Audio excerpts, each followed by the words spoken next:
Hello, welcome to the Absolute Football Podcast, Absolutely Lower League, the show that covers the EFL Championship, League One, League Two, and National League North, and National League South.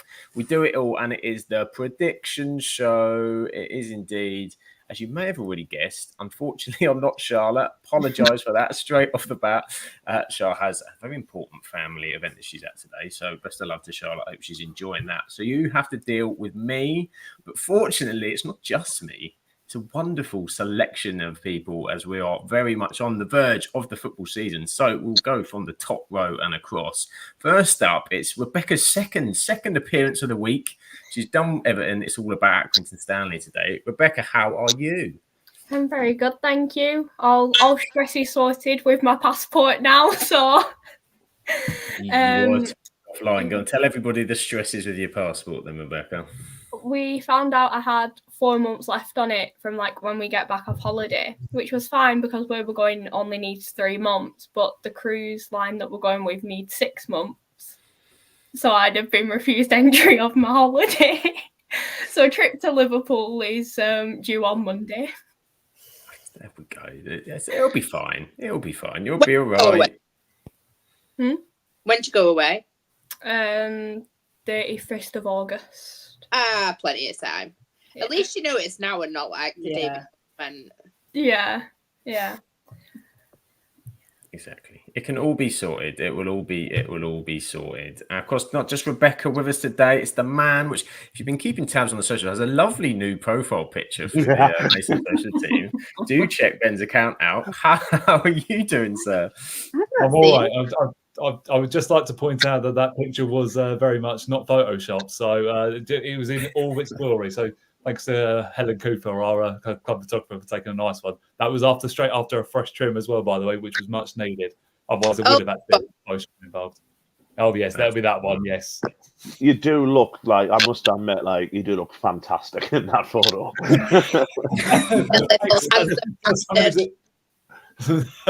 What was that, Claire?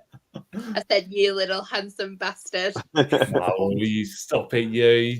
You make me blush. It was a fabulous picture indeed. And we have, of course, the woman that Tina Turner originally sang the song Simply the Best about. It's simply Claire Jeffs. Better than all the rest. You are mental. And that's me. How are you? I'm good, thank you. How are you? Not too bad. I'm not too bad. I'm a bit tired, so I've got coffee to keep me going. But, coffee time? Yeah. I feel that. Feeling like 3 hours of tennis yesterday has killed me. Getting too old for this.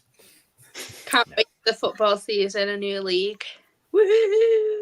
A new league it is. It's very much round the corner. We're almost there. And that's what we're going to talk about tonight. That is definitely what we're going to get to. We also have the man that puts the sun in Sunderland. And how are you doing? Believe it or not, it's absolutely pissing down at the minute. But yeah, I'm good. Yeah, been a bit busy this week with, all the protests that's been going on, but bar that, good. Been trying to watch the Olympics. Really got excited with the men's steeplechase yesterday with that poor Kenyan falling over a hurdle and banging his head. Well, that was hilariously sickening, wasn't it? You know what I mean? But bar that, I'm really enjoying my week. Yeah, how are you? You all right? I'm not too bad, mate. I missed the Kenyan steeplechase. Unfortunately, I'll have to check that one out. Why he didn't have plant his head, to be fair. I mean, I'm glad he's okay because he didn't move. I'm glad he's all right, but it was quite funny. I shall definitely have to check that out on the old YouTube. And if I couldn't be any more excited because the football season's back, I get to do my first podcast with Jen as well. Jen is here. How are you? I'm good. I'm doing good. I can't complain. It's good to finally be on a podcast with you now. I've just got Josh to go now and I've got the whole team. This is it. The set. He will say you've left the best till last, but I'm not sure. Not sure.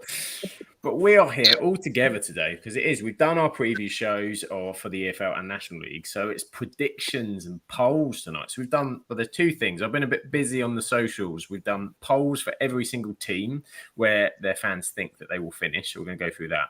And then the team have also done their predictions as well. So we're going to put that all up and see Just to see whether you agree. I'm sure the chat will let us know. They're usually quite good at that, letting us know what's not good. And talking of the chat, they are here with us, of course. Our wonderful chat. We have Simon. Evening, everybody. Hope you're okay. Welcome as well to Graham. Graham is here. Lovely to see you again. Graham have us back with us. Spenny fan Chris is here. We've got his predictions later on for the National League. Good evening, gang. We've got Dreety. We've got Johnny. We've got everybody saying hello to each other in the chat. It's lovely. It's lovely indeed. And we have, yes, Mr. Luke as well. Mr. Luke, all week, everybody, Real Football is back on Saturday. It is back. Well, some of it's back tomorrow as well. So should we kick things off with the Championship? Should we go Championship first? And I'll put up the first graphico of the season. So we asked people, where are the teams going to finish in this year's Championship, whether it will be 1 to 6 in those kind of playoff promotion areas, whether it will be top half, bottom half, or whether it's going to be a horrible season and they're going to get relegated. So up on the screen, we have at the minute, who wants to kick off with Blackburn Rovers' chances? Sammy Smoddick's still there, Ant? He's still there, isn't he? As a 20 yeah, for the minute, yeah. For the minute, I don't think he'd be there by the end of the transfer window. Yeah, I think that's about fair where they are. I actually have them as the bother is, you mentioned before, we've got all our predictions, but I can't remember who I had to go down in the Championship. So I may have put Blackburn. If I didn't, I don't think they'll be far away. Like, I think it'll be a really, really hard season for them, especially if Schmodic leaves. I think they will go down. But at the minute, because he's still there, I still think he'll fire in the goals. But I mean, they're just not signing anybody, are they? Like they're just there at the minute, and I do worry about them. I worry about both the men's and the women's sides this year. I think they'll both struggle. So I think that's about right. They're what they fans have put, 13th to 21st. Probably more so 21st than 13th, I think. So yeah, a season of struggle for Blackburn, I'm afraid. It does look a bit of a worry. As you said, they haven't really signed anybody. I think they've got Andreas Weimann on a free they've got this week. And they've got 2 strikers, one from Molenbeek in Belgium, which I'm sure everyone's a massive fan of them, and Ohashi of Sanfrecce Hiroshima. Claire, how's your J-League knowledge? What do you think of that Japanese striker of Blackburn? You said it all. I've never even bloody heard of the J-League. It's good. It's a good, lovely division. Maybe we'll have a podcast on it one day. The Japanese J-League, absolutely J-League. The way we're going, I think we will, won't we? We will. Yeah, I need more days in the week to edit more pods, I think. There's everything going to be Josh trying to mention all the teams. It's worth it just for that alone. It should be. That's a good point, actually. Maybe I'll just chuck that in without him knowing on the first Premier League one. I'll stick the J-League in just for his pronunciations of it. So any other teams on there, say, or just shout out if there's anybody you want to talk about or that look a bit odd or you're happy with their predictions? Can I mention Burnley? Because I think that's quite... I mean, I would just ask Dan. I think it's just Dan who's rolled that and James tried 3 nights. Dan's 74 accounts have been busy. I don't see it. They've obviously lost Vinny Company's gone to Real Madrid, so they'll have to change the whole style of what they were playing, especially under Vinny Company's first year when they were brilliant. Don't get us wrong, absolutely fantastic, destroyed the league, were the best team in the league by a mile. But now they've got Scott Parker. Just the Scott Parker effect for me is kind of thinking they're going to probably change like the way that they're going to play, and I don't think they've really bought anyone that stands out. Like there's nobody that leaps off the page for me. For me, like maybe bottom playoffs towards mid-table. For me, I just can't see them. I certainly don't think they'll win the league. So I think it's been a little. I think they've been a little bit overconfident. I think for them. The other two, I completely agree with. I think Cardiff and Bristol City, maybe both mid-tables, maybe a little push towards play. I think Cardiff have bought really well. So I don't think they'll be in any trouble, but yeah, probably 2 mid-tables for them. But Burnley, I'm just not sure with Burnley. Yeah, is it the Scott Parker effect mostly, you think, Ant, or is it pretty much. I just don't think he's as good as a manager as Vincent Kompany is. I might be wrong. He might prove us wrong and get them up. And he has obviously got. It was Bournemouth he got it, wasn't it? So he has got experience of getting teams out of the league. I would have been really like, if I was a Burnley fan going back into the Premier League, I'd have been a little bit whelmed with Scott Parker coming in. But, he's likely just to prove us all wrong. And I just think Luton have probably got more of a chance of going back up than they have, to be honest. Even though, like I say, 93% of them think they'll be in the top 6. I just don't see it, Sam, to be honest. I really don't see it. They're definitely confident. Simon agrees with you. He doesn't see Burnley top 6 with Parker in charge. Spenny fan Chris is a fan of the J League. There you go. Someone is a fan of the J. Tokyo Verdy are in J1. And there you go. Japanese league coming soon, I'm sure. Yeah, Burnley seem to fancy themselves a little bit, don't they? And whether that's maybe because they were so confident in how they performed in their last time that they think, but it's a different place they're in now. It's a different league now as well. Yeah, and I think that the league that they were in, obviously they went up fairly comfortably. Them and it was Sheffield United, wasn't it, and Luton out the playoffs. But a lot of teams, it was like a couple of years ago, we got in the playoffs, and obviously we were like, brand new to the league, and we like snuck in the playoffs. But a lot of big teams are like your Norwiches, your Boroughs, probably the same as happened last year, underachieved, and I think like Borough have got themselves into a really good position buying wise, and apparently they've been really cooking it in pre-season, so like playing like really good football. I think maybe they've just thought, it's not as competitive this league, but I think this league will be a difficult one to get out of this season, to be honest. I think you could be right. I think it's definitely going to be difficult. I'll open up to the rest of the pack. Anybody on that list that you'd like to talk about? Anybody else? No, I have to agree with Burnley. I don't think they're going to be up there considering all the changes they've made. I think, again, Luton have more of a chance and going up again than Burnley do, to be honest. Yeah, I think it's going to be tricky. And they think Graham's gone straight in for it early on, saying it's their 6 fingers that are helping the Burnley Bowl. Not messing around. You can tell the football season's around the corner because the footballing digs are coming out between everybody.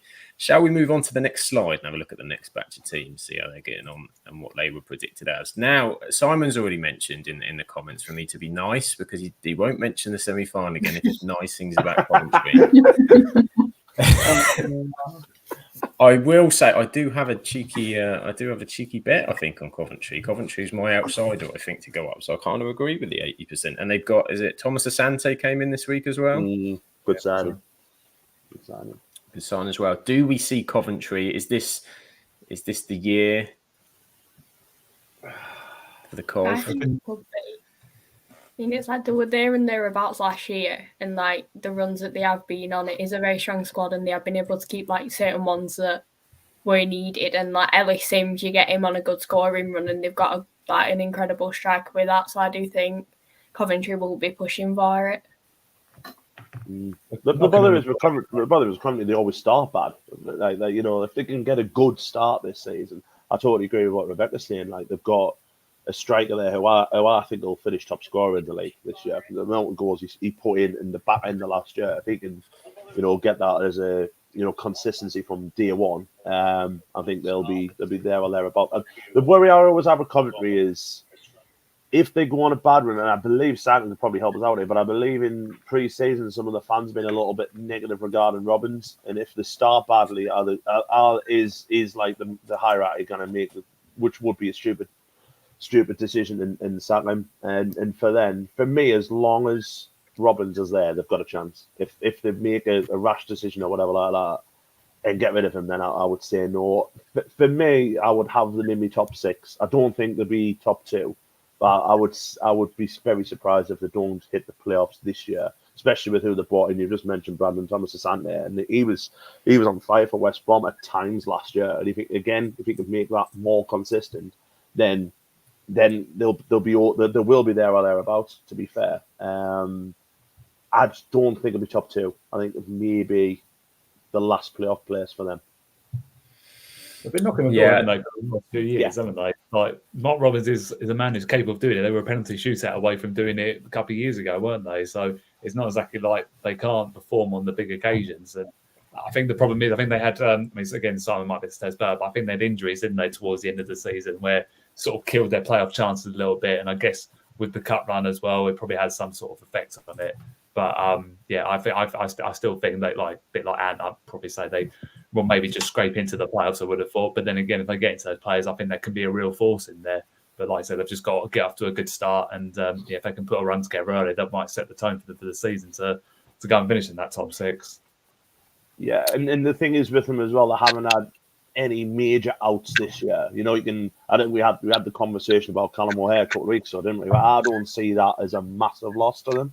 You know, I think if they'd lost, you know, a couple of more players in there, like maybe if Casey Palmer had moved on or whatever, you know, I think Jake Bidwell's still there. No, I think he's gone actually, but I think Sam mentioned before the depth that they've got this year, rather than what they had last year, is a lot better. And yeah, like I said, like last year they lost, you know, Heyman, they'd lost Gyökeres on there, and you know, it's for a while it took Ellis Sims a while to really, you know, get the grips with, you know, the way Coventry play. But from like January, I think he scored like 20 goals or something, didn't he? It was something along those lines. He was on fire. So if they can start well, I think they'll be there or thereabouts. I will say that. Try and you know, try not to be too nice about Coventry. I'm not getting involved. There's been too much for me in Coventry here the last year. I'm not getting involved. I hope they have a good season. Put it that It way. makes you feel better, Sam. It was the correct decision. I'm not saying a thing. It's a new season. It's a blank slate. I'm leaving it alone. Of course, as well as Coventry fighting up in the top according to their fans as well. Can Leeds United get it done? Obviously missed out on the final day. Daniel Farke's going to surely be under pressure. Leeds are, well, they're the favourites, aren't they? Clear favourites to go up. Do you see it the same way? Let's be honest. I mean, let's be honest here. Leeds, if it had not been for an exceptional Ipswich side that just been promoted to the Championship, then Leeds would have got promoted. As simple as that. So I think with the strength of the league now this year, maybe not. I mean, I'm saying we're obviously talking about Burnley, but probably not being the top 2, and they're always one you always expect to be in and around the top 3. But I just think Leeds this year will get it done. Obviously, I remember there were concerns, obviously, after the playoff final, thinking they were going to lose a lot of money because of the amount that they'd spent on their players, and they thought it was almost promotional bust for them. So again, will that have an effect on the club, you know, for this season? But I think with the resources they've still got to hand, you'd expect them to go and get automatic promotion this year. I do feel like with maybe the strength of the league, I think it probably is their time now. I would agree with that. And you've got to look at as well that it's the second year that they're going to get parachute payments from the Premier League. And I'll not talk about that yet because I will get into that probably further on during the season because I do think that's just ridiculous. Plus, I think how much did West Ham pay for Somerville? Was that like 35 million or something? It's a big fee, wasn't it? Yeah, so they've got that to spend. And you've got to think as well, and you know, kind of like going back to maybe the transfer window. I always see, and I'll probably die in this hill. I think they should shut the transfer window before the season starts because we're going to be like still thinking in 4 games' time. I think it's 4 games until like the transfer window finishes. Teams still haven't got the full squad yet, especially your Leeds and your Burnleys of this world, who are still like, you know, trying to, you know, get the squad up to speed and everything like that. Leeds can go out and buy a 40 million player if they wanted to at the end of August. So we're still kind of not sure on what their squad is. I think they'll miss Somerville massively, though, to be honest.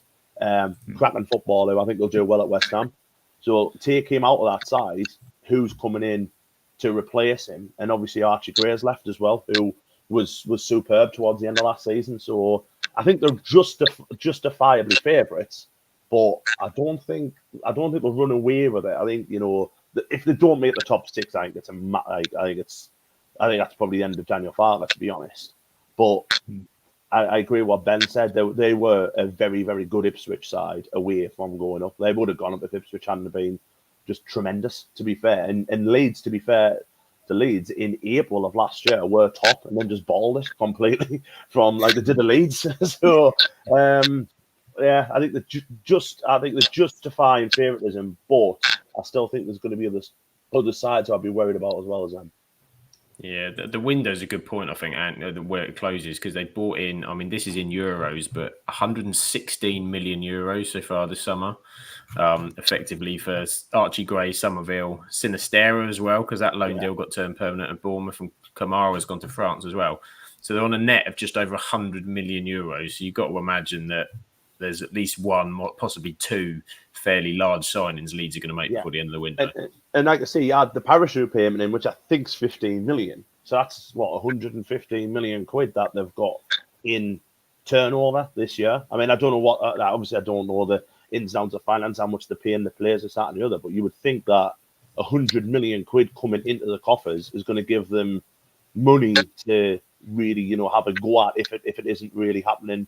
Even in January, if like, to say they're there or thereabouts in the playoffs, maybe top 8 or whatever, they can just go out and buy 3 or 4 players for 10 million each. So just gives them a little bit of an unfair advantage, but that's football, to be fair, and they're not going to take it away anytime soon. So it is what it is. That is true. We'll go to the chat. What they've said there. We've got Sean wonders if Leeds drink sponsor will be Monster.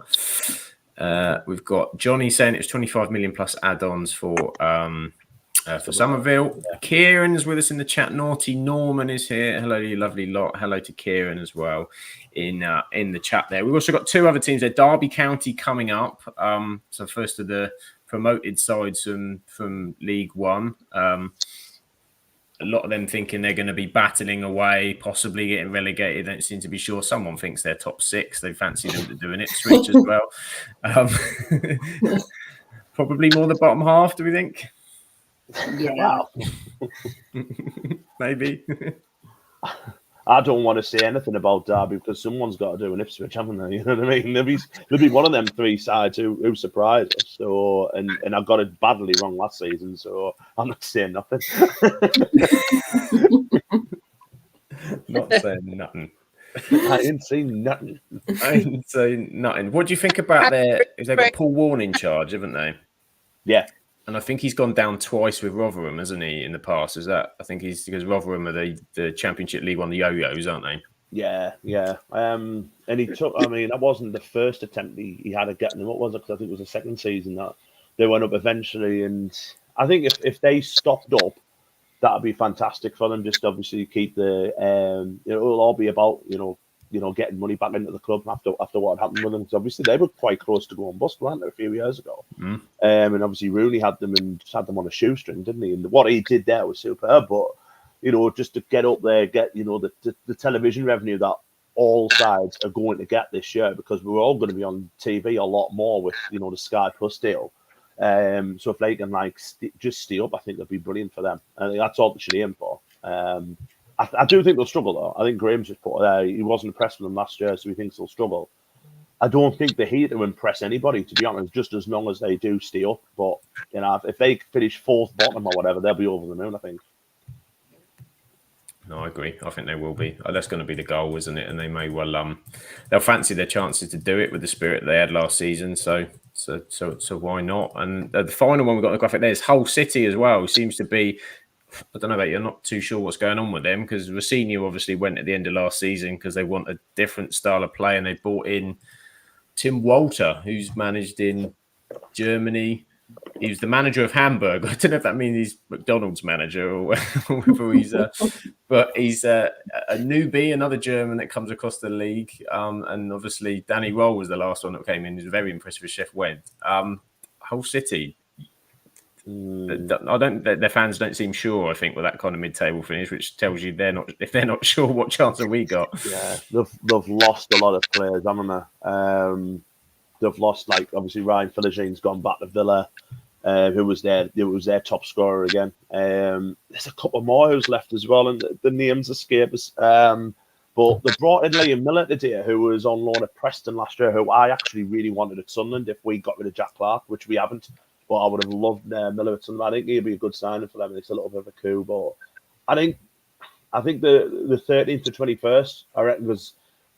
They spent a lot of money last year on wages to get up, and it didn't work, and hence why Rosenia lost his job, because they literally had the plan of going up through the playoffs or whatever, and they were spending an absolute fortune on players' wages, which obviously this year they've had to rearrange. So I don't think they'll be in the playoffs. I think that 13th to 21st for them is pretty much bang on, to be honest. Pretty much fair. Right, should we move on to the next page? Anybody else? Anything for anybody else? We'll move on. I'm just laughing at the fact I'm sat here silent because I haven't got a clue about the championship. You're saving yourself for your new division, Claire. That's what you'll have to. Maybe you need to know next season. You'll have to learn all about it if you go up again. You see. Do you know what, as well, Cleb? I've actually, been this week, the last couple of weeks, I've been looking at the League One, League Twos. I think I know me stuff a little bit about it, and been doing a little bit of educating myself. But Let's see. Everyone's man of multi-talents. And here we go. Luton Town, I think everybody's thinking going to have a decent season. They fancy themselves to be right up amongst it. Again, I think some of this, to be fair, there is the opportunity for rival fans to go on these polls. And I think you can see it in one or two of the predictions that you have coming through with Luton going down from the Championship. Do we agree with that? I think the people who've put that in is probably my very good friends on the Do Not Scratch Your Eye podcast, the Watford podcast. I'm fairly confident that no Luton fan would say that they would go down. It looks like they're going to be they're going to be doing well. They've kept a lot of the squad together as well, I think, haven't they, Luton, so far? I mean, that striking partnership is going to be difficult to handle for the Championship, surely. Yeah. Adebayo and Morris. And Morris, yeah. And you've got to think as well that, the right person to get them back up is Rob Edwards, and I think they've done really well keeping him. I think a couple of Premier League sides might have been snooping around after him. So I thought he did a marvellous job last year at Luton.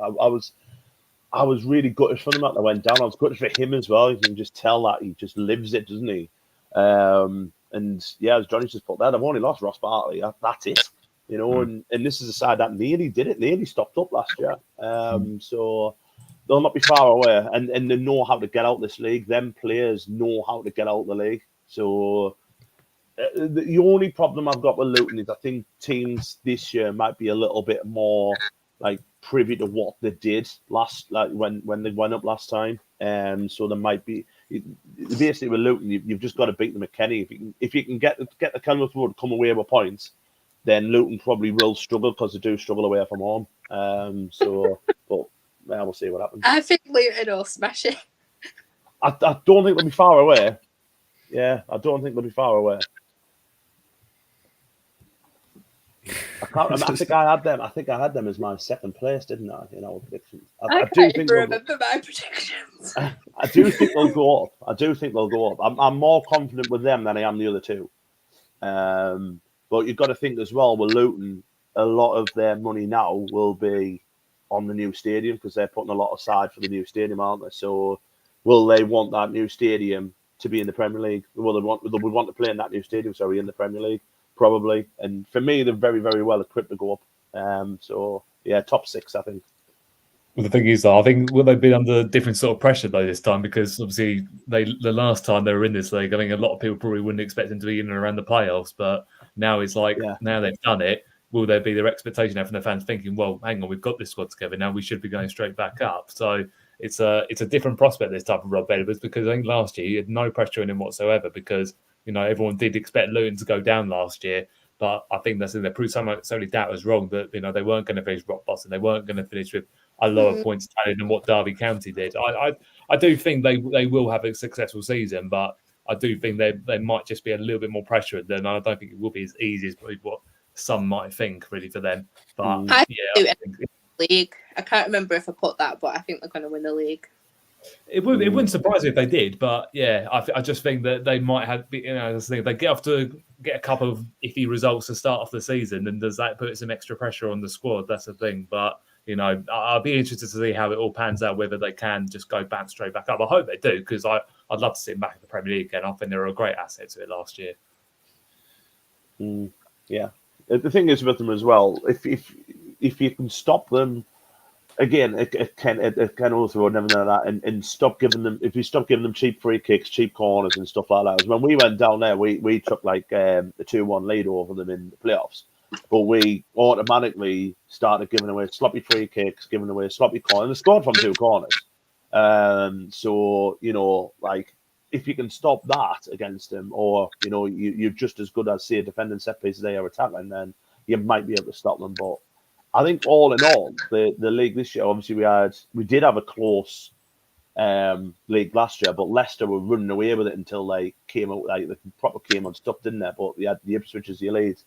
But I think they were like the top three, and they were miles ahead of everybody else, weren't they? I think it'll be more open this year. I think you're going to be like going into March, April with 6 or 7 teams that can go up automatically as well. So I think it's going to be a lot more open this year, the Championship. Yeah, I think it could well be. There's a lot of teams around there, isn't it? You can see putting runs together. Another one looking like they may well do. Middlesbrough as well. Middlesbrough have been improving season on season with Carrick. Claire's not a fan, not feeling it for Borough. I ain't got a clue what I'm on about, but I don't think they'll go up. I love the confidence. Claire's like, I don't know, but definitely not. Definitely not. Just a hunch.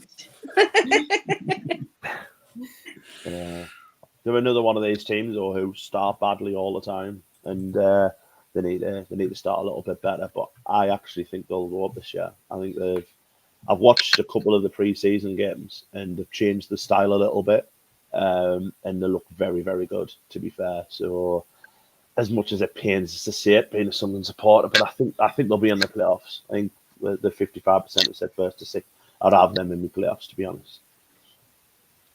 Yeah, the good season last season. And is it Latte Lath, the striker, as well? He's still there, isn't he? Yeah, he sounds like a cup of coffee, doesn't he? He does. I've got one of those tonight, to be fair.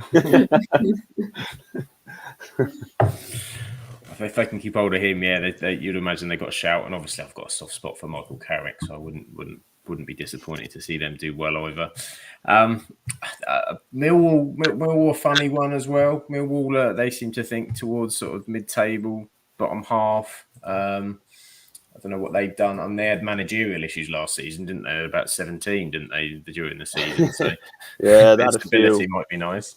Yeah, and obviously they've had, last year the season started with tragedy with the owner died, didn't he, just before the season started? And obviously their goalkeepers died in pre-season as well, so which is absolutely horrendous news. So again, they're starting off. You don't know where they're going to be. Mentally, the players, and hopefully they're all okay and everything. But you know what, with Millwall, if Macaulay Longstaff can hit the ground running, if he hits the ground running in the Championship, they'll be fine, because I think he's got the capabilities, because he's a natural goal scorer. It depends if he can make the 2 jumps.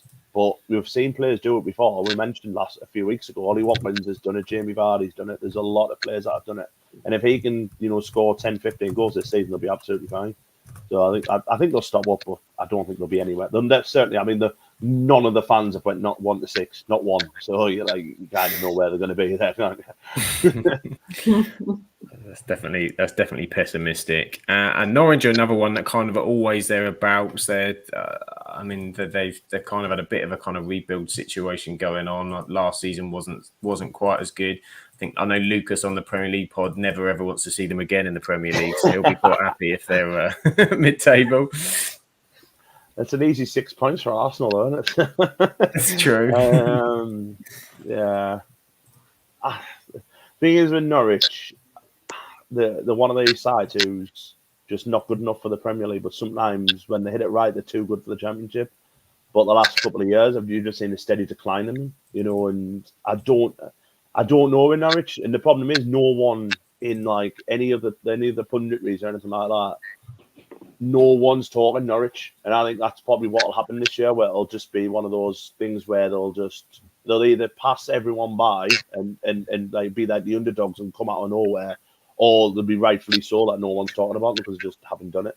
I don't know, to be honest, Sam, with them. To be honest, they could finish any of them positions. You know what I mean? And I wouldn't be surprised.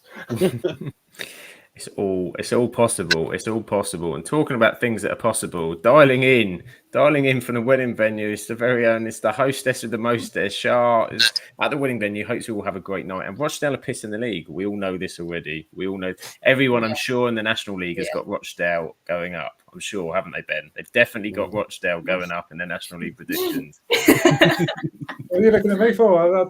I'm nothing to me. Just the Man City of the non-league, aren't they, Rochdale? Just the Man City of the non-league. Man City of the non-league, spending all those notes. That money they've got. Unbelievable. Moving on to the next bunch in the championship, two more sides coming up: Oxford and Portsmouth. Oxford probably the surprise to go up in League One last year. Portsmouth, sort of destroyed the league, but they went up as champions anyway. So tough time for Oxford to stay up. Do you think they're going down? Yeah. I think it's too big of a jump. Sorry, Oxford fans. Sorry, Oxford fans. All that optimism ahead of the weekend. No. And while we're at it, so are Plymouth. Yeah. Oh, don't do that to them. Come on. Everyone loves a pasty. Yeah. Forward to in 2025.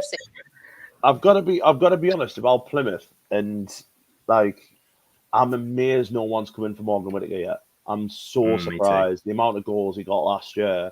I would love him at Sunderland, but I don't think they'll spend money on him. But I think Leeds might have a cheeky go for him now, Liz, because they're wide positions. I would probably say that. Yeah, I would probably say that. But he's a fantastic striker, and that's the one thing we just mentioned before with Langstaff. If Whittaker stays and gets them goals, having a goal scorer is just, especially when you're going to be down there, which I think there will be.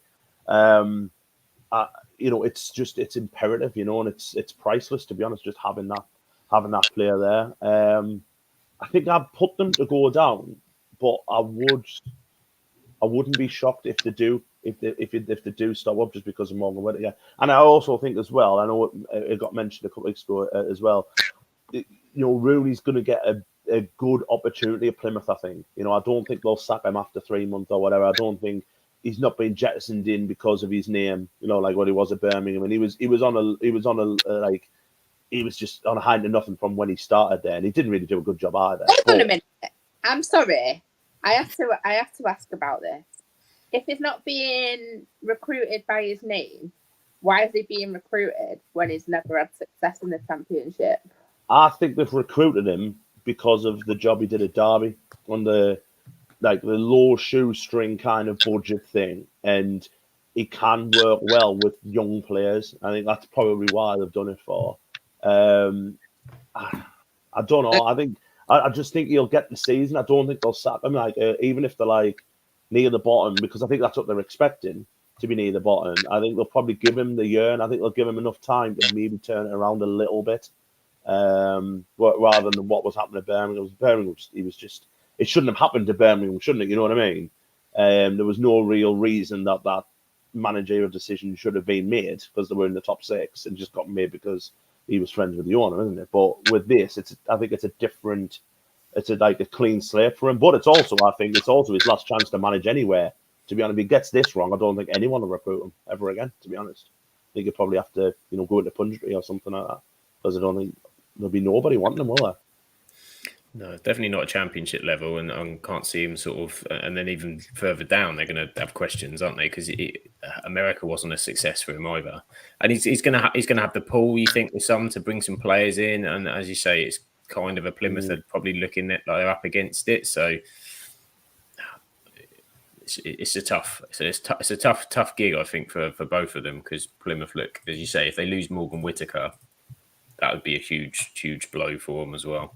Yeah, definitely. A huge blow. And Graham thinks the 3 relegated teams on that page. Controversial opinion. We love a controversial opinion. Who's your third then, Graham? Is your third one Preston by any chance? Because a lot of Preston, I know, because I've got family, I've got friends who live in Preston, and a lot of their fans aren't very happy at all with what they've done in the summer or anything like that. And I mentioned before Liam Miller, who they had, it was probably their best player last year, and they are a little bit worried. We signed Alan Brown from them, who was their captain last year, and I think they've lost the spine of the team. So a lot of them are quite worried about them. Could be trouble for Preston. Do we think Portsmouth are going to be realistically? They've got the best shout out of the 3, haven't they? And they've done some business as well. Do you think they could go even further than 13th, 21st even? Do you think they could sneak into the top half? Nah. No, you're happy with that? Happy with 13th to 21st? I don't think any of them will do an Ipswich. I think that Ipswich thing was just how good they were with the team that they had. who were on a roll anyway from League One, because it went on a massive winning run, hadn't they? When they were in League One to get promoted, they just kept that, they kept that basis really, and they just literally went with it. We don't care. We're going to score more goals than you. And they had a fantastic manager. They had some fantastic players like Nathan Broadhead and everyone like that who were just amazing. And then they also brought in some really good players on loan, like Samari Hutchinson and that. And I don't see them three having the same budget to do it, because Ipswich just went all out. They went, right, we're going for it. And if we fail, we'll fail for the next 4 or 5 years, because that's their one shot at it. And I don't think these three will do that. These three, Derby, Oxford and Portsmouth, will be more worried about staying up than going up, if you get what I mean by that. No, yeah, I definitely agree. So Graham said it was Portsmouth was the third side he reckons will go down. Nah, Portsmouth won't go down. G-Star. Spenny Van Chris thinks Portsmouth and Preston will be mid-table, with Oxford and Plymouth going down. So a bottom half page we've had so far from these four anyway. Bottom half page. What can the next page bring? We're almost there, and Sunderland are lurking at the end. But they're lurking at the back. But we'll go through these first. QPR and Sheffield Wednesday, kind of similar ways. They managerial change and sort of picked up, because they were both tremendously struggling last year. And now seem to be favoured a little bit more by people going into this season. Yeah. I think with Chef Wed, they've just signed Ugbo today, who was their striker last year. But it was all on Danny Rowe, wasn't it? What Danny Rowe did there, and I still stand by. He should have at least been in the nominations for Manager of the Year. But for what they were like in January, they was gone, and he kept them up. It was just a miracle that. But I just see another season of struggle for them. I don't think they've recruited that well. I've lost a couple of players as well. Ian Paveda, who they had on loan last year, who was assisting quite a lot, and from all accounts did very, very well. He's left, and he's actually come to Sunderland as well. But I think mid-table for them. QPR, I don't know. Then they've lost Willock as well, who was really good for them last year. Maybe bottom to, like relegation to bottom mid-table for them both. I think it's another season of struggle for them both, and to be honest, I can't see any of them making a huge improvement from what they were last year. As you said, yeah, I'm surprised that Danny Rowe didn't get. I can't believe he's still 35. He's only 35. Is Danny Rowe, so which is crazy. He was my kind of number one choice to be Sunderland manager, but then obviously I think but fair play to him for showing loyalty to Chef Wed. I think he loves it there, doesn't he? But he just speaks so well. He was on the Euros, wasn't he? He just speaks so well, doesn't he? He's like a little genius, and he'll get a big job at some point, I think. 100%. Just looking at what QPR have done in the transfer window, they've got a new Slovenian forward, another one that I'm sure we know a lot about because he's been playing in the Swiss league, another league for us to cover. 51 goals, 116 in the Swiss league for Lugano. So, does that replicate it in the Championship? Who knows? I bet he's 6'8" as well. But that's what I was thinking. I had in my mind, do you remember Jan Koller used to play for Bayern Munich? It was 7'2", that kind of striker. Like a tall John Joe Shelby. Yeah. Like Ben, but with a bit more height. Even though Ben's quite tall. Is that? I appreciate that. Black of the hair as well. Yeah. No, I'm just imagining him being this big, bald shithouse.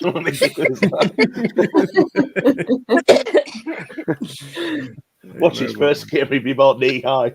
About knee high with more hair than you've ever seen in your life. Long hair. What's his name? I'm going to Google him. Jan, his name is Zan Seelar. Celar. QPR. While you're looking, Spenny Fan Chris reckons QPR 13th to 21st. Wednesday agree with Sheffield United 13th to 21st, and Stoke agree with 13th to 21st as well. Johnny thinks they're going to finish 10th. Specific 10th position. That's the one. Not even the bad. Have you found him yet, Ant? What's he look like? I have found him, yeah. I'm just trying to get his stats up. Let's see how tall he is. He looks exactly like how I thought he would. He's got a little bit more hair than what I thought. Slovenian. 6'1". Even I'm taller than him. Yeah, his goal scoring record's not great, to be fair. Yeah, see what he does. He's only had like one good spell in his career at Lugano, where 40 goals in 95 isn't bad, to be fair. That's in league, but apart from that, he's barely scored anywhere else. See what happens with him. We shall see. Keep an eye on Zan Seelar. Seelar's the guy. Sheffield United, Johnny thinks 10th. Do you agree with 10th? Do you see a struggle? So a lot of teams have got them to go up. A lot of pundits have got them to go up. I just don't see it.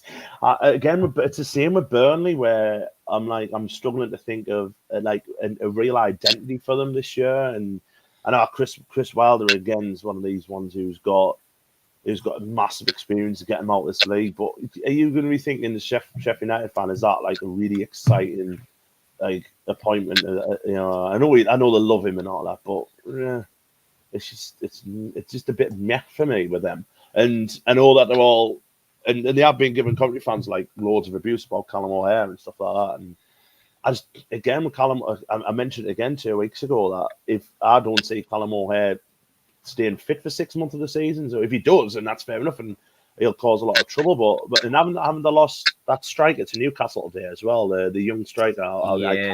Is it William Asula? Yeah, and I know he never scored from in the Premier League last year, but they were dreadful last year, weren't they, in the Premier League? Like one of the worst teams ever played in the Premier League. And he actually looked all right when he was coming on and making appearances and stuff. I know he never scored, but he did look. He had a little bit about him, and they've lost McBurney as well. And I think McBurney is a top striker in this league because he is a proper shithouse. He's just a horrible player to play against. And taking all that out and not really replacing them, I'm not sure with them. It'll be another one. I'll put them with Burnley that I don't know where I'll put them at the moment. Probably just outside. I think maybe playoffs are just outside, but they wouldn't be in my top two. Yeah, I think it could be a struggle. Though Sean believes that Chris Wilder can make the impossible possible, which just sounds magical. I don't know whether that's true, but it sounds absolutely magical for Sheffield United. Yeah, it could be tough. It could be tough for them. But the fans are confident. The fans are confident according to the polls. Mm-hmm. Fans that don't seem too confident. Stoke City. Schumacher obviously gets a full pre-season and a start, but they've just kind of been going backwards season after season, haven't they? Yeah, it would not shock me if they're in a relegation fight, and I think they will be in one. They're with Blackburn, where haven't really made that many signings. They were poor last season. If the bottom three, if I wasn't so confident about the bottom three that I've got, I would have them going down. To be honest, but I'm just that confident that my bottom three will be the bottom three. They could be struggling. They finished the season off strong, it said, but yeah, they'll have to see. They've got Coventry on day one, so there you go. Not an easy one to start for them either. And here we go on to the page. Look at that. You're not getting relegated, Ant. Not a single person thinks you're getting relegated. Yeah. I don't think we'll get relegated. I don't know if that helps. I don't think we'll get relegated. You know what it is? You know what it is? And you were the one when we were on our night out a few weeks ago, Sam. You were like, it was a Gab Sutton's got used to go up. And I'm like, what? I was like, yeah, but looking at, like, I don't really, I like to have pre-season off, if you know what I mean. I don't really tend to watch us in pre-season. I like to have a break of the kind of heartbreak of supporting Sunderland Football Club. But I did watch the game last week at Bradford against Marseille. We had a game against Marseille at Bradford. Well, that one out. But I watched, and I thought we'd probably lose because Marseille, I think they're in the Champions League, aren't they? They're saying that they qualified for the Champions League, and they had some good players playing for them. And I thought we were actually really good, and I was really, really impressed with what we're kind of doing. We've got we've got this high press that looked really, really impressive. And yeah, I don't think we'll go down, nor do I think we'll be automatically promoted. But you put a set of proper proven centre forward in there, and that's what we need. Still, I've been on this podcast a year. I don't think we've had a striker in a year, and we still haven't. And if you put a striker in there, I think we'll make the playoffs. To be honest, we've still got Jack Clark. We've still got Patrick Roberts, who's got the ability to be one of the best players in the league. Jack Clark is, for me, one of, if not the best player in the league. We've got Job, who a second season in with him, I think we'll be all right. I think we've bought the players we've signed. We've signed well, as in getting Alan Brownie and Pavera, Simon Moore, who's a good backup goalkeeper for Patterson. If we can keep our players who were injured last year, like Certain was missing for nearly a year, nearly the whole season, and he's back in pre-season, I think we'll be all right.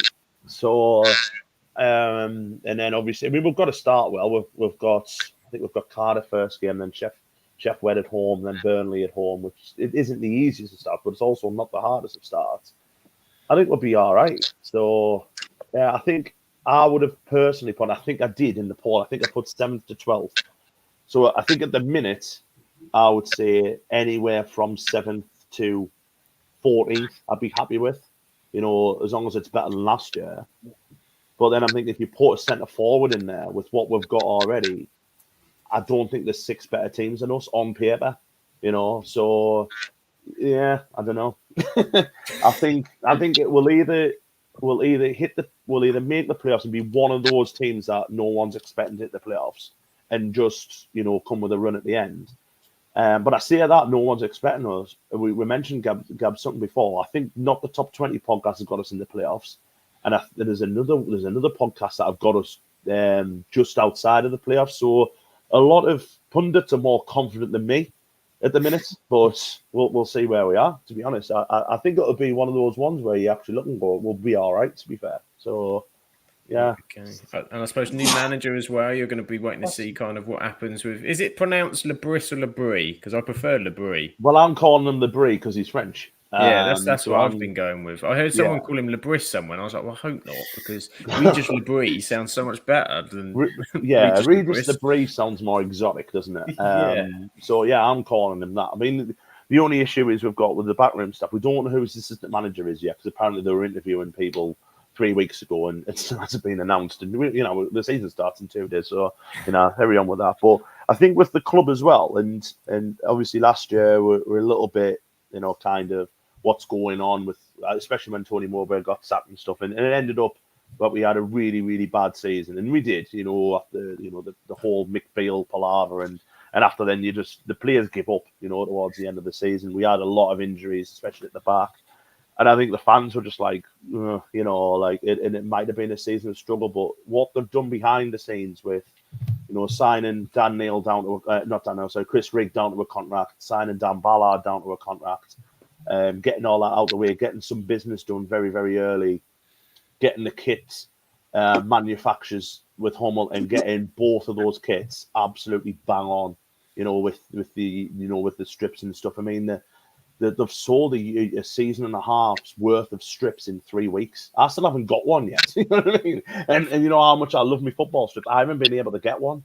There's just so much really good feeling off the pitch, and we just need to transfer it on, I think. And to be fair, from where it was towards the end of last year, where we were just like, Christ, you know what I mean? Just finish the season. And I remember being on this pod and just wanting the season to finish. You know what I mean? And now I really can't wait for it to start. So I'm really looking forward to it, Sam, to be honest. I think it'll be a good season. It'll be one of them ones, I think it's a season of wonder for us. It's like, what can we do? Rather than looking over our shoulders, I think. So we'll see what happens. Yeah. This is it. See what happens. Optimism is in the air, and we'll whiz through these last 3 so we can get to our predictions in a minute. In terms of look forward though to Cardiff 3, Sunderland 0 on Saturday. yeah, clip this for next week when Ant's like, I want the season to be over. I'm done. It's too much. It's too much, and we've got Swansea and Watford. People are predicting towards the bottom half, and West Brom seem to be sort of they're not too sure. They're not too sure. I think all three of them will be mid-table. I don't think West Brom will challenge for the club. And apparently West Brom are under transfer embargo. Watford will sack 4 managers this season. But I just mentioned Tom before, Cleverley's not lasting the whole season. No, he's not There's lasting no the way. season. No chance. And I mentioned before the Do Not Scratch Your Eyes podcast, who I'm really good friends with. They're not looking forward to the season at all. So yeah, I think that's the season of it. They might be one of the ones who get dragged into a relegation battle, but we'll see. And Swansea, I think, maybe a slight improvement on last year, but I just don't see them going up. Yeah, could be tricky, could be tough. They're in a kind of a rebuild kind of situation they were last season anyway. Luke Williams in, aren't they? So see what happens with them. Graham's coming at it. Everyone's going at Watford. Is that a vote for Watford's league positions or how many managers that they'll have? Yeah. I think 13 to 21 is quite accurate, isn't it? It'll be one of us at some point. That's true. Could you imagine? Could you imagine? Yeah, you'd dash it in the yellow and black, Claire. I can get the old Hornet stripes on and have a go. Where are you? Watford have always proper confuses that they call the Hornets, but they've got a stag as their crest. To really just I know there's a reason towards it, but just change your crest. Sort your badge out. And that was all the polls. So now we're going to come to our predictions, which I think everyone's excited for because they can't bloody remember what they put more than anything else. So here we go. The predictions from the pod team. So we've got the nine rotatees on a Thursday night. Champions. It's mostly Leeds. It's a little bit of Luton. Dan's obviously gone Burnley. Gone for Burnley.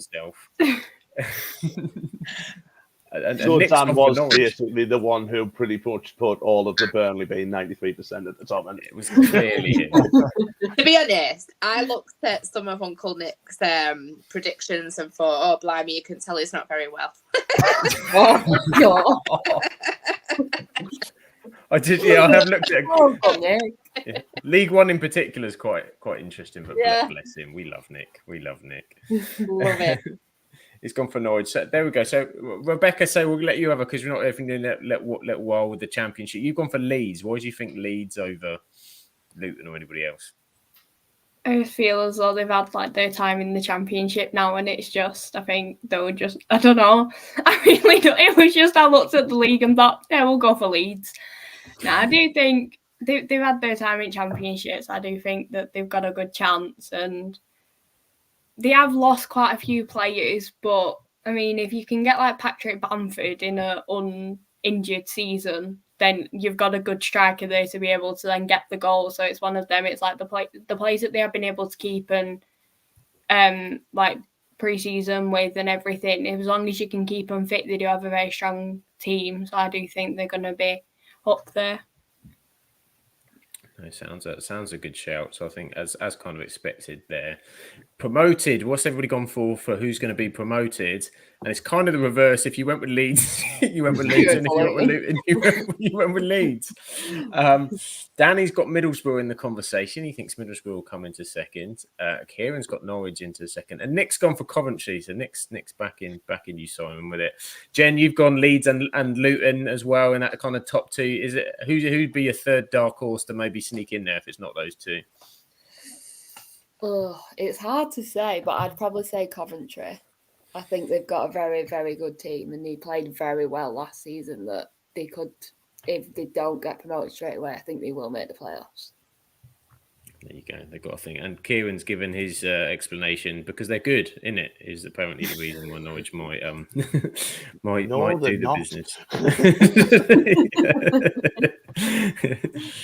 And Simon, of course, loves Uncle Nick's prediction. Moving on to the playoffs. Who's going to win the playoffs? And it's a pretty unanimous feeling that Coventry's time at Wembley is coming. Coventry's time at Wembley is coming, according to the podcast, with a couple of Middlesbroughs as well. Coventry Middlesbrough final, potentially. Seems to be the way we're going for. Yeah. Ben, what do you reckon about Coventry? You think this is the time? Yeah, I think it's probably getting to that stage, isn't it? Because as I said earlier, they've been knocking on the door of promotion. You can't always go to Wembley and lose all the time. I know ample experience with Sunderland. They've had that a few times over the years. But Coventry, I think hopefully that cup semi-final defeat actually might give them a bit more extra motivation. Think that we probably felt the worst we probably ever felt after a game.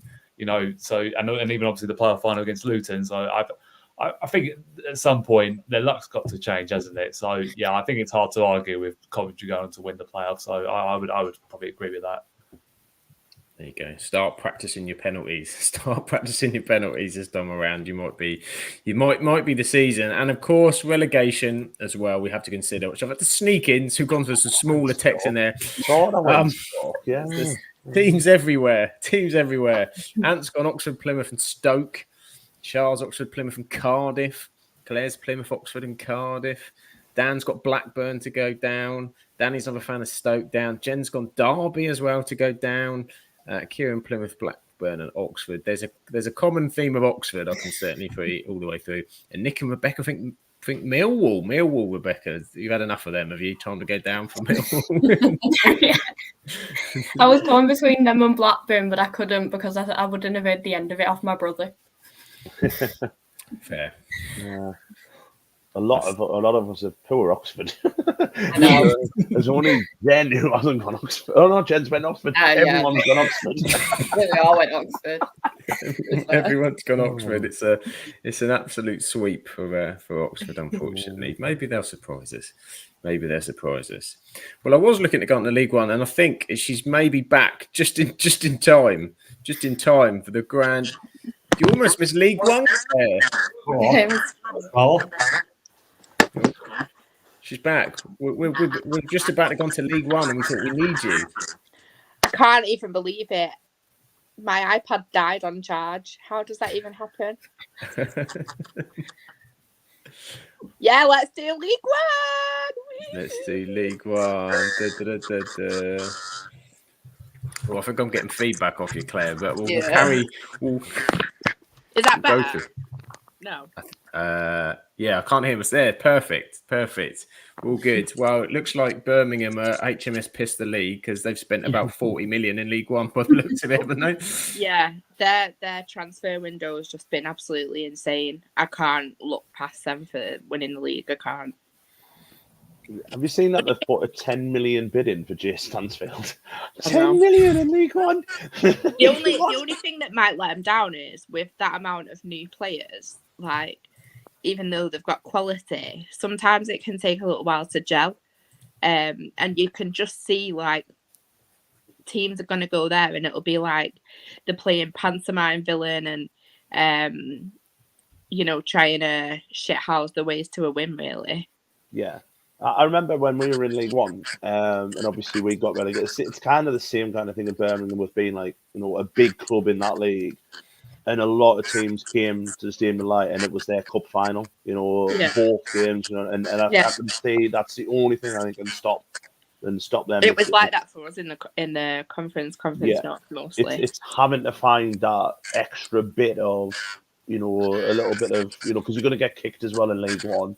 Are these players, ready for that? That's the only that stops me for them, to be honest. Yeah. It's probably as well the fact that the expectation, I think as everyone's saying in the chat, is so high as well because they think they'll walk in the league. The fans, if they're not winning every week, could be the only thing. But you imagine even if it's a slow start, they'll sort it out and be too strong, you would have thought. Mm-hmm. What about us on that list? Bolton and Barnes, League One. Bolton have been close last couple of seasons. They're going to fancy another go. Who?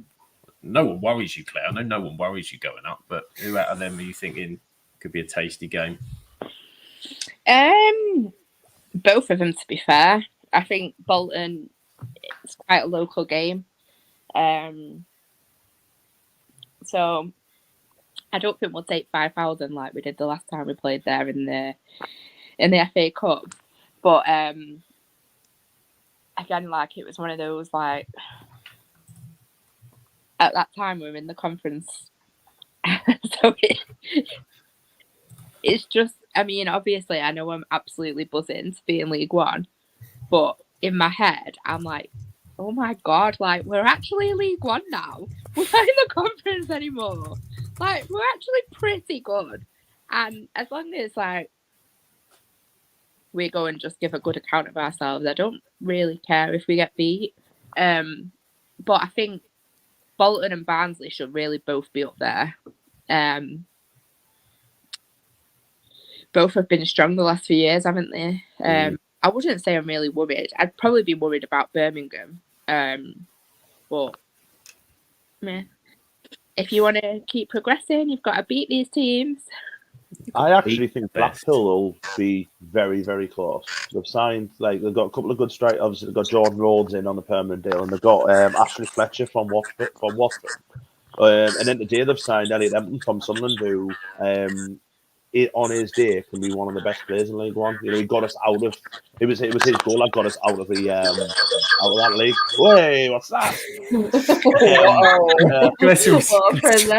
Switching over. That was the Blackpool Pleasure Beach going off. Wasn't it? Yeah, that was the towers down. I was making sure you were all awake. But no, I think Blackpool will surprise a few pundits. I think, and like I say, with them getting Elliot today, I mean, like, he's had quite a lot of injuries since we got promoted, and now he broke his leg. Elliot Hamilton, who's went to Blackpool, he's from Sunderland. He's came from us. But I actually live in the same village as Elliot Hamilton. You know, I know the family really, really well, and I know he's had a couple of really horrible years with injury. Like, he went on loan to Derby last year, and the day before his debut, he tore his quad taking a corner in training. And that was literally as he'd just come back from a broken leg. So I just hope that he has an injury-free season. And if he does, he'll get plenty of goals for Blackpool. So fingers crossed and good luck to Elliot Hamilton, to be honest. But I don't think they'll be far away. I really don't. I think they've signed really well. Yeah, the fans seem to back it as well, thinking a top half finish. Kieran says League One is going to be bloody brilliant this year. Oh, oh, indeed. Next up. About League One. League One's where it's at. League One is where it is at. Bristol Rovers. No one thinks they're going to get. It's odd to have 56 of them thinking bottom half, but none to sort of think that they could slide slightly beyond that. That's pretty confident. Yeah. Bristol Rovers fans are just like, we're going to be mediocre. We're 100% here for it. Yeah. I'm sure I read one of our podcasters predicted them to go down. I think a couple of them have. Yeah, I think you're right. I don't think they'll go down. No. I think mid-table. Burton, they might be a bit of a surprise package because they've got investment now.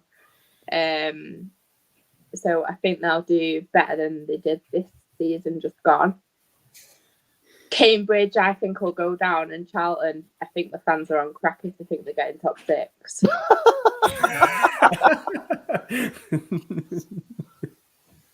That's a lot of Charlton fans on crack with 71%. Yeah, Graham.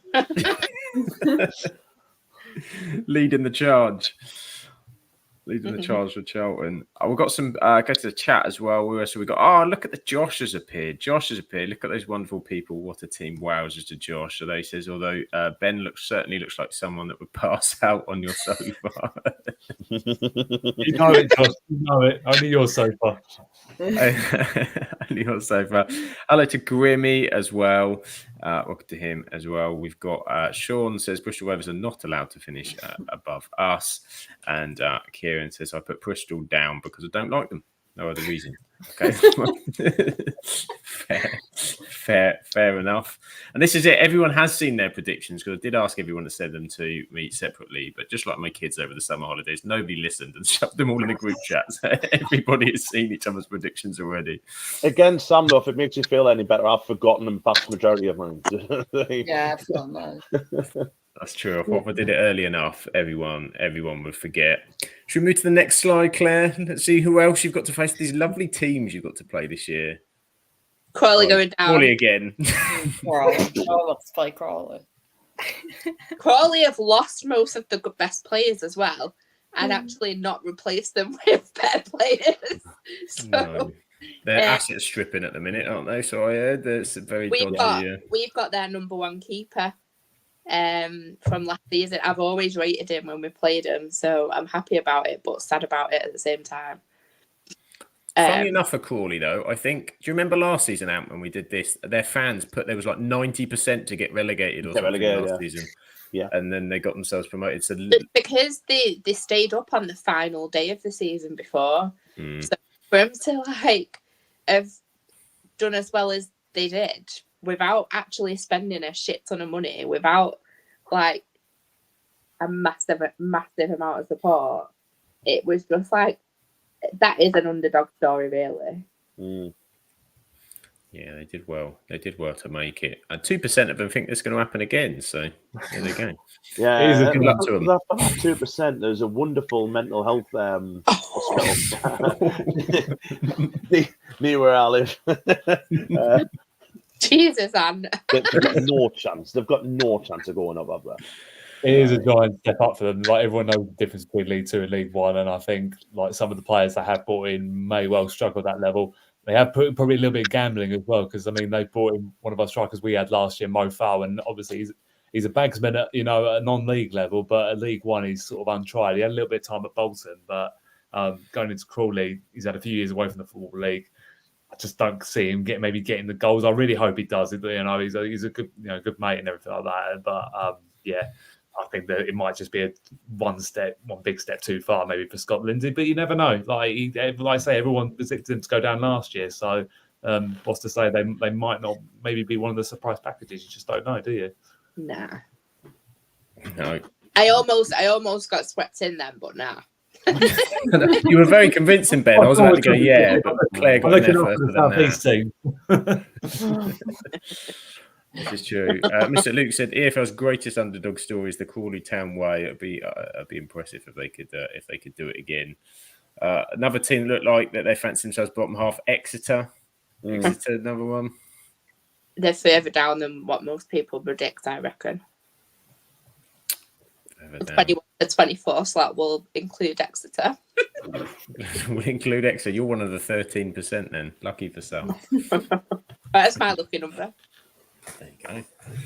Does the business. Huddersfield up near the top again. Another. Them and Rotherham are just yo-yo teams in my head for me. They're just kind of come up, come down, come up, come down. Do you think Huddersfield will get up there? I mean, we'll see when we get to the predictions, but looking like a tough. I think they'll just miss out on the playoffs. Yeah, I think 82% is quite high. I mean, they might have a lot of confidence. I certainly don't see, but they've lost the best player last year. Jack Radoni's gone to Coventry, and he was unbelievable for Huddersfield. I think they'll do. I find it laughable that 5% have said that they'll go down. They won't go down. But I think they'll get in the playoffs, but I don't think they'll win them. You've got to think as well. With League One, there was so many good teams in it last year because it was such a close league, wasn't it? Derby got up on that. Was it the last year they got up? Wasn't it? Or was not far off the last year. Yeah. But Bolton had such a good season. Barnsley had a good season. Lincoln came from nowhere, didn't there? There was so many teams that were just thereabouts, wasn't there? And a lot of them have improved again. And League One's becoming a tougher and tougher league to get out of. It really is, especially the teams that come down. It's becoming like a championship part 2, really, for the amount of sides that are coming down who are big clubs as well. So we'll see with them. I'm with you. I don't see them getting up though. I've got to be honest. There we go. We're saying it could be close, but no cigar for Huddersfield. I was in Huddersfield actually. When I got me when I went on my random train journey on the way back from Manchester because I got on the wrong train. I actually ended up I went to Staley Bridge and I was also in Huddersfield. There you go. Lovely train station. It's straight on the route to Sunderland, that one. No, I laughed my head. It did make me laugh because you were clearly going north and I was clearly going south, and you were about an hour further south than I was when I started off. I went north. I just went the wrong north. I had to come back down south to go east. I just went up. It wasn't my fault. It was. Never trust a train. Never trust a train. The bother was because I thought I was on. Basically, I got told to go on platform 4, and I got platform 4 mixed up with platform 5. So I ended up going on the train that was on. I could have been going anywhere. You know what I mean? And luckily, it was going in the correct-ish way. So, yes. That makes it even worse. Like that.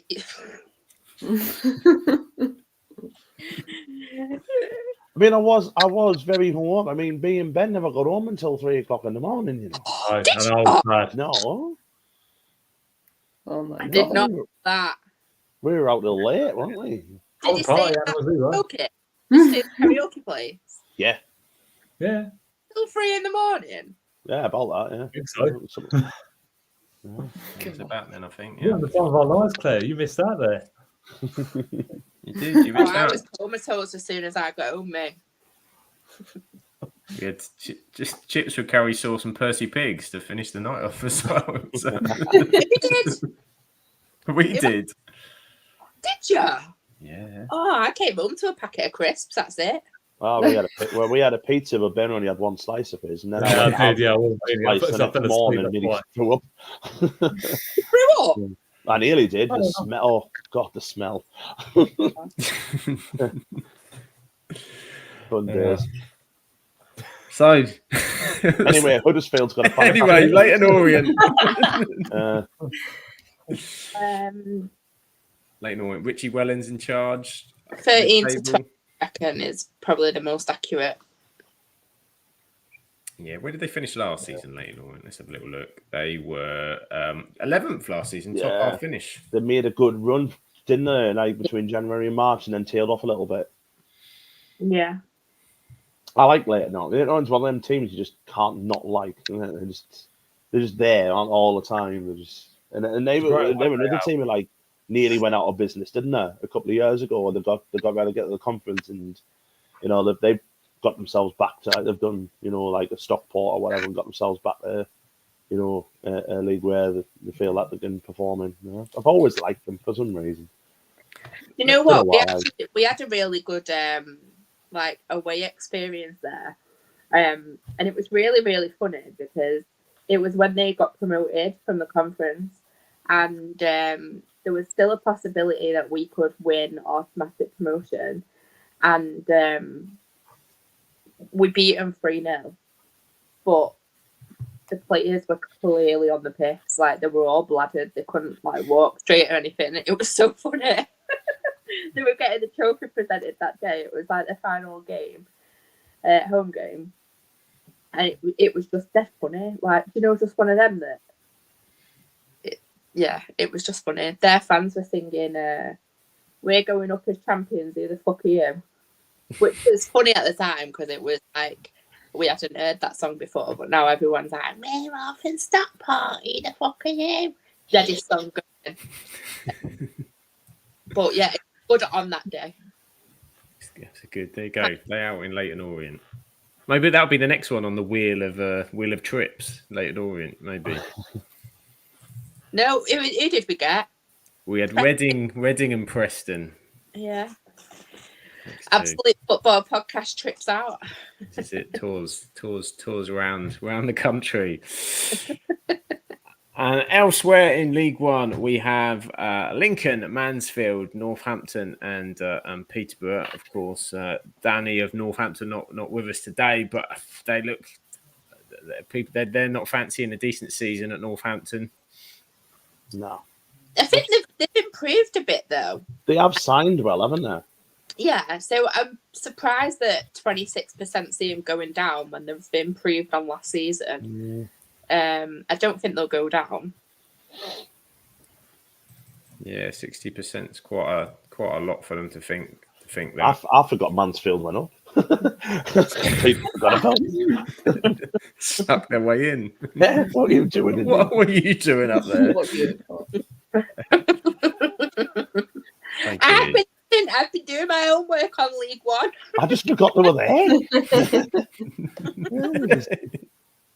One of them teams you just go accidentally just call them over like Tranmere. Tranmere always in League Two. What are they doing there? Mansfield. The Tranmere show's not in today, so I can take the piss out of them.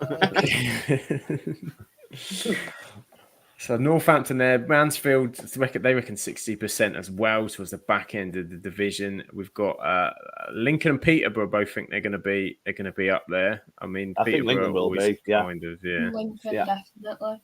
Especially with last season. They were like up the runs that they went on towards the end, and they were so close to getting playoffs. I reckon they'll be like in and around the playoffs again, and then it just depends on which players they can keep fit, because that was like a big issue for them, especially with, I always go on about him, but Ethan Hamilton was a big miss in their midfield last season with his injury, so it all depends on if they can get him back fit in time. There you go, Lincoln a possibility. And I know, and not everybody's the biggest fan, I know, on the podcast of Peterborough, but Peterborough, Darren Ferguson's in charge for the 42nd time still at the minute, isn't he? And I don't understand that. You know, why people don't like Peterborough. It's because of Sankey, isn't it? Danny, I can understand Danny. But I think,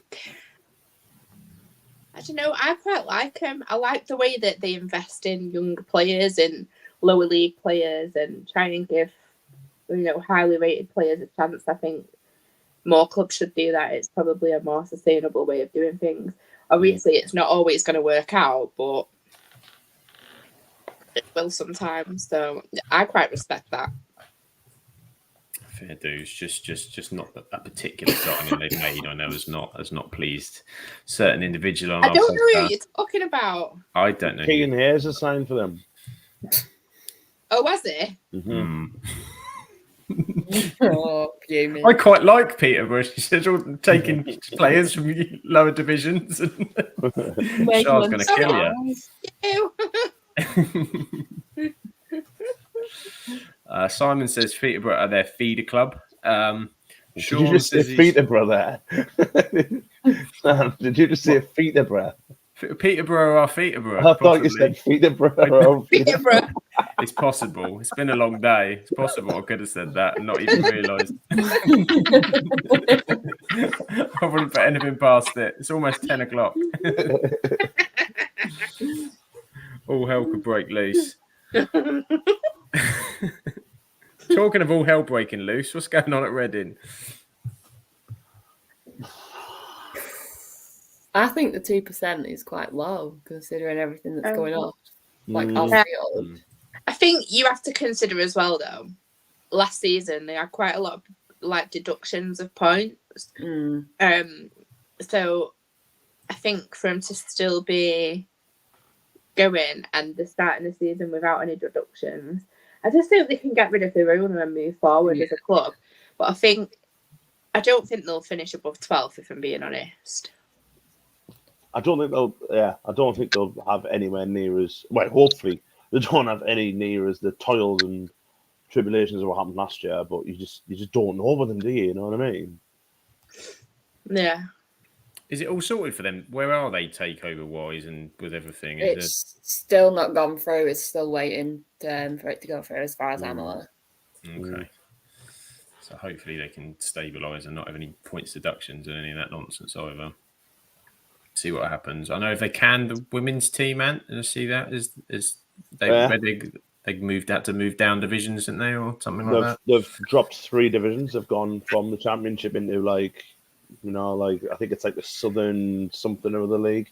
So they're playing teams in and around Reading and stuff. That's really sad, to be fair. But I've got no ill feelings against it. I think it's a lovely stadium. I think it's a lovely club as well. But yeah, then you see that happen as a fan of the women's games. When you see that happens, you just kind of go, well, you kind of deserve everything you get, really. But yeah, we'll see what happens with them.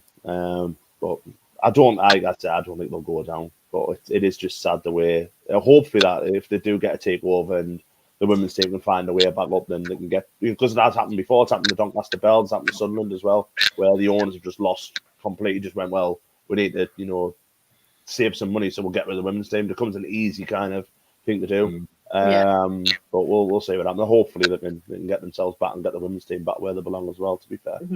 Yeah, great. Yeah, we shall see. And we've got Rotherham. Steve Evans is Rotherham now as well this season. Fancy them 87%, think. Here we go.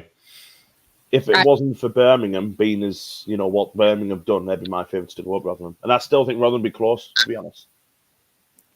I fancy him. I really fancy him. Obviously, Birmingham win the league, but I think Rotherham will do very well. Yeah, look like they're strong. They're strong again, and obviously taking Steve Evans from Stevenage. How is it going to go for Stevenage? Are we going to have a happy Matt Farley this season, Claire? Well, we're going to have a happy Matt Farley because he's always happy. But are we going to have a football happy Matt Farley? So I've been speaking with Farley, obviously, and he's been telling me about Revs. So Revs has taken over. He was Steve Evans' assistant. I love how we call them Revs. When you said Revs, it makes me think of a local nightclub I used to go to down here. We're out. Oh, wow. I actually don't know what his name is, to be fair. It's just Alex Ravel. Farley calls him Revs, so that's Reverend. So Farley was saying he'd had a little spell before as caretaker manager and it had not gone particularly well. But he said he's really, really learned and progressed under Steve Evans. And he thinks that it's the right time for him to have a crack at management, and he's predicting him to do quite well. Obviously I know Farley's forever the optimist, but he did say he's done his homework, he's been learning, he's been at the club for quite a long time, and all the fans are really behind him as well. So I think obviously Farley has got his mates to put him between 1st and 6th, or it might just be Farley.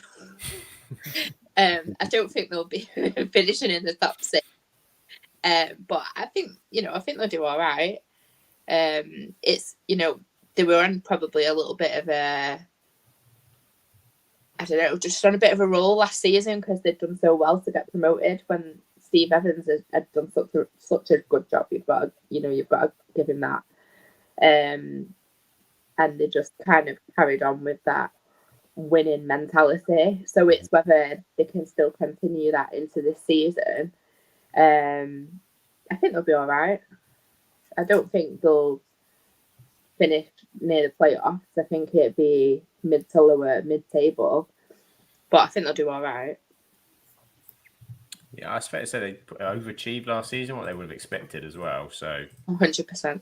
Yeah, so we'll see where they go for. Simon reckons Rotherham will go up just to go straight back down instead of doing their yo-yos. And then we come to Shrewsbury. Obviously, this time last year, and made a very bold prediction about it didn't quite come through. Just call him Shrewsbury. Shrewsbury. Whatever. Freaking Shrewsbury. Yeah, Shrewsbury. Has anyone heard of that team called Shrewsbury? Southampton. Hampton. You're called Stockport. Where's the bloody port in Stockport? I've not seen a bit of water apart from the puddles.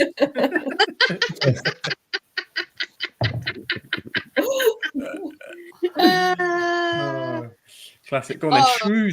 Shrewsbury, Ant. Tell us about Shrewsbury. I want to come to Stockport this season, Claire. Yeah, I'll make it. Just won't bring my boat. I'll have the River Mersey runs right through Stockport. And so do loads of canals. So the roads are what? Canals. If any of them got ports. Anyway. I'll canoe down them.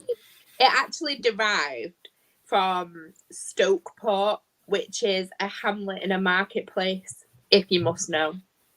There you go. I feel educated. Totally just Googled it. And then they thought that was too posh, so they called themselves Stockport. Stocky. Yeah, Shrewsbury, or whatever we're calling them. I did make that really bold prediction, which was completely and utterly friggin' wrong last year. And I've actually got them to go down this year. So there we are. Yeah, it will. Yeah, could well Could well be a struggle. And here we go. There looks to be a new team in League One this season. No, Look at that. With bags of the optimism as well. Look at that. Look at that poll. I've predicted us 7th to 12th. And I'd be ecstatically happy with that. I think for me, it's just, I know I don't think the same as Dave Challoner and our owner, who want a minimum of the playoffs. But, I'm happy to just go up and enjoy the fact that I don't know if anyone saw it, but found the worms and moth. Oh no, there's moths around. Uh-oh. It's dead. So there was a tweet put out today of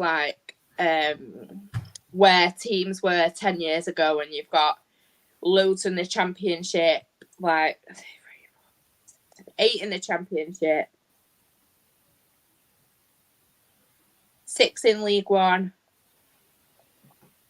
6 were in League Two, and then you've got 3 in the National League, and us sitting in 14th in the National League North. It's just been such a bloody good ride since 10 years ago. Well, not even that, since 5 years ago. And sometimes we just need to sit back and remember that that's a remarkable bit of progress in 5 years. So for me, I'd just be happy with a bit of stability. Let's go into that league. Let's, aim to be top half of the table, for example, and then kick on from there. And our owners made it no secret he wants Championship by 2027. So to get that, I think we need to look at our progress. We've signed quite a lot of new players. We've already got 10 players out injured through pre-season. And we never start the season well. So we can just see we'll lose a few games and people will be telling us that we're going to go down and that we're shit, but then we'll kick into life. And I'll sit there going, I told you this always happens. I don't know, what do you guys think? How do you think we'll do?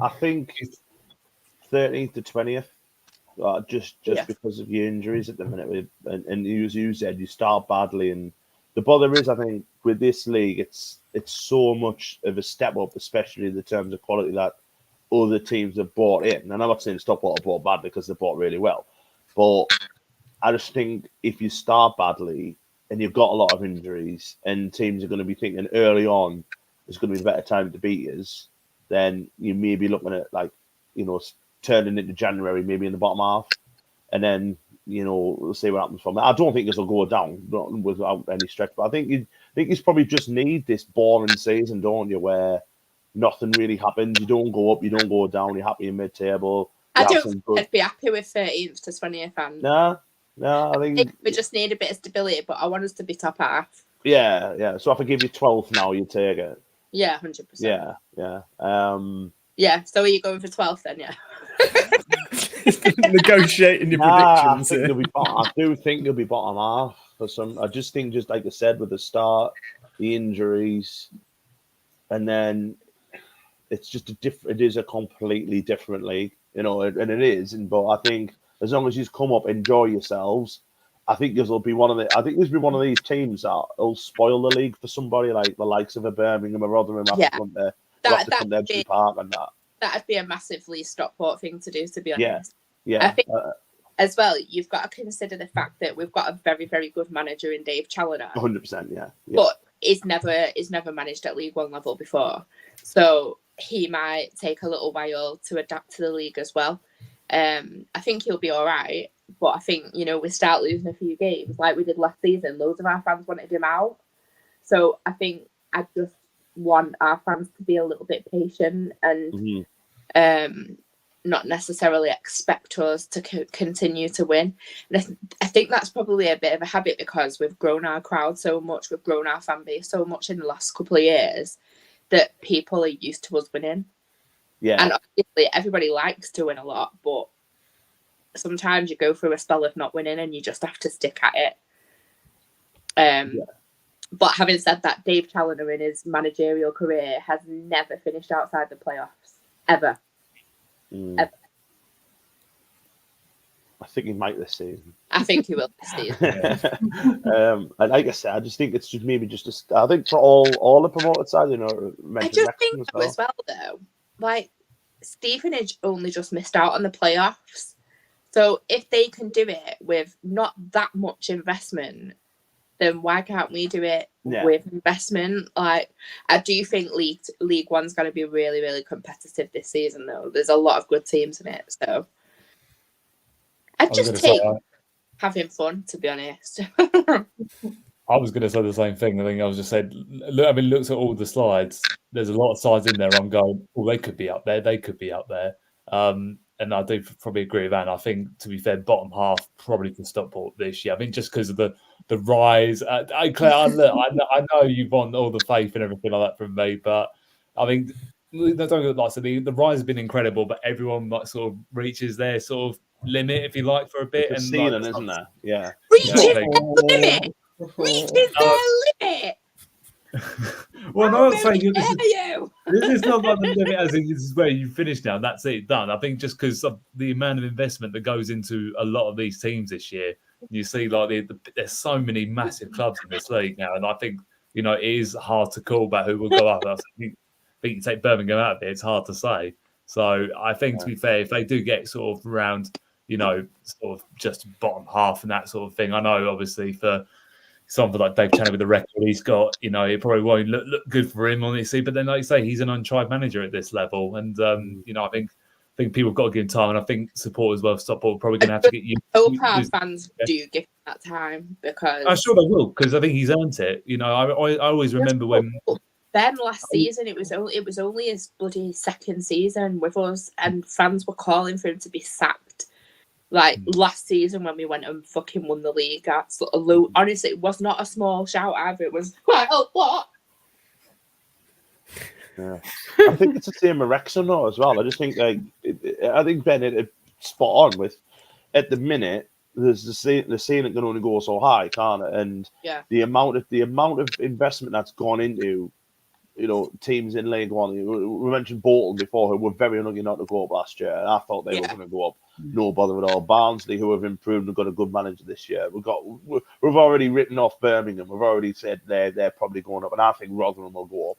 So you're looking at there's two positions there that we think are sewn up already without the ball being kicked, and then you're fighting for that other four. And I think I just think there is at the minute 7 or 8 teams that I'm thinking they might be good, they might be all right.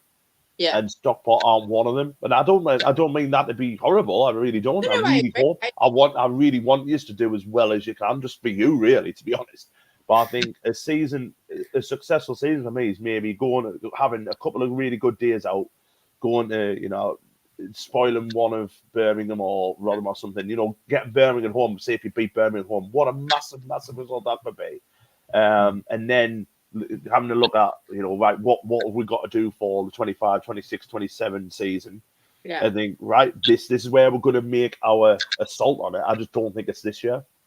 Which is fair enough, isn't it? I think. I think Wrexham are in the same position as well, to be fair. Talking about, obviously, the money they've got, and even their owners have admitted, saying, look, I don't think, we could probably get to the Championship, but other than that, we probably need more investment. And I think, actually, not many people have probably mentioned them so far, I think, amongst all the promoted, candidates and everything like that. But, I can't see them doing anything special. I think they'll be, on a level with Stockport. I think they'll probably be battling it out to see who can finish above each other, basically. I think it'll be quite close between them two for, sort of around mid-table. You look at last year, and the year before as well. You look how long it's took Portsmouth to get back into the Championship. Yeah. What we're saying 10 to 12 years or something, just to get back in the Championship. It took us 4 goals to get out of League One, and we had more resources, more money than any other team in that league, and it still took us 4 turns. The exciting thing as well is there's a lot of teams with a winning mentality that finish the season well. There's the likes of us, Wrexham, Mansfield, and to an extent probably even Crawley, because they finished the season so strong. And I think there's going to be one or two surprises, and I think that's a good thing because it keeps the league exciting. So I don't think it's just going to be those teams that we expect to be up there. And I'm not saying it'll be us, not by any means, but I think there'll be a surprise or two along the way. But that's football every year, isn't it? That's it. Yeah, 100%. This is it. We'll see. Can they smash through that ceiling like that Airbnb we were going to stay at? That's the question. Oh, God. That was bad. Elsewhere, we've got Wigan. Obviously, don't have a points deduction this season. They sort of fancy it. They're going to be heavy. They had a decent season without it. And I do also like Wigan's is just don't have a clue. We don't have a clue. The question for Wigan is, will Innsmouth, I mean, we said it all last year, so will Innsmouth end up out there? You know, will they end up just, 100% is going to end up there at some point. Oh, yeah. I mean, every time you see Gareth Ainsworth as well, he's always got the same shirt on, hasn't he? That dark blue shirt. He's not got another one, has he? No. He owns one shirt. Or he owns multiple of just the same one. Yeah, the same one. Yeah. It's got a recurring delivery on. He's got the subscribe and save on Amazon. That just opens his wardrobe like, which shirt do I wear today? And it's just all the same. Which one's the least creased? That would do. There's a winner. So there we go. We've gone through all the polls. So again, it's time to go back to our predicciones, and it's not really a surprise when you come to the champions. Why Nick just gone for Bolton? Go on, Nick. Nick has said, "Stop it! Not back in Birmingham. I'm going to be different. Respect it." And gone for Bolton. Yeah, I think Birmingham are clear favourites for a reason. Going for Simon said, didn't Ainsworth concentrate on his music for a while? Simon I'm buying that album when that comes out. It'll be on the front with that blue shirt, singing the blues. Right, and so we've gone for Eiffel 65's I'm Blue. And in the promoted position, so a bit of a mix. Obviously, we spoke about Rotherham. I think everybody who's on tonight has gone for Rotherham. Bar Rebecca, who fancies Bolton. Bolton's time, Rebecca. That was typed through gritted teeth. As not the biggest fan of Bolton, but yeah, it just seems to be the one of them that's always up there, and they've just been unlucky in recent seasons. So I do feel as though, unfortunately, it is their time.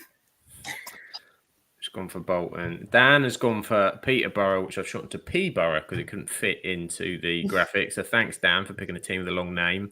And Nick's gone for Burton in the promoted. Again, Birmingham not in his top two either. It's not happening. I want it. 2 of whatever medication Nick's having. We'll respect it. Then coming on to the playoffs, and it's a mix. A couple of Huddersfields in there. We've got Bolton, Peterborough, Lincoln for Danny's in there as well. Nick's gone Stevenage as well, not even in the playoffs. Birmingham are.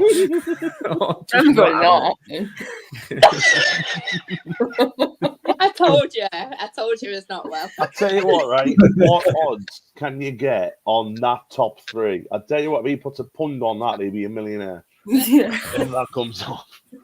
Funny thing is that probably will come up. Everyone else put Birmingham. It's just going to be a no. It's just going to be Nick's like this at the end of the season. I don't care. This is it. They could come rubbing his hands together. He'll come on with his big gold chain and just rubbing his hands at the end of the year. Absolutely smashed it. Right, other end of the table, relegation. Again, super small text to get all of this in. We've got Ant's got Wigan down there. You've gone for Wigan, Ant, as well as your Shrewsbury. I honestly can't remember putting Wigan in, but I've done that. I'm sorry because I don't think I've meant that. I'm just going to check actually whether I just wrote it instead. Let's just check. I think you might be right. I think I did put Wigan. I'm sorry. I'm sorry. Yeah, I've got no logic or nothing. The other three, I'm fairly confident will go down, but Wigan, I'm probably have to change that for Crawley at some point during the season. But yeah, okay. Well, saying that, so is Nick. So Nick's on fire with his predictions so far, and he's put Wigan as well. So I'll go with him. Yeah. He's got Wigan as well. They're going in there. Andrew's got anything different. Jen, you think Reading are going to struggle as well? And unlike Nick, you've got Burton to go down and not get promoted. It's gone the I other just way. don't like Burton. It's just don't like them. That's mine. To be fair, if it's like the clothes store that shut down on my high street last year as well, so that went down, so possibly. But an Albion might follow suit as well.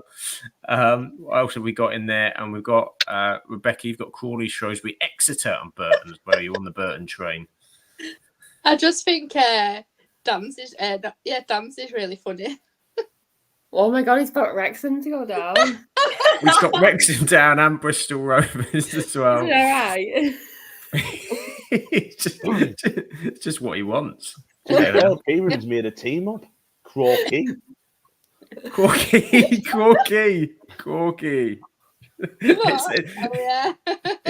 across the road from Torquay. They've merged. He's not here. Crewe and Torquay are now the same team. Graham says Corky is a shocker. Alex says Corky. This is it. You can always rely on the chat to spot the one mistake you make out of the 17 hours you put into the graphics. Yeah. Without fail. Do your own graphics, you twat.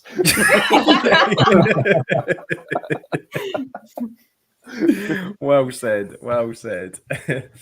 And Rebecca, you sat there patiently waiting for the time to get the say on what's going to happen in League Two.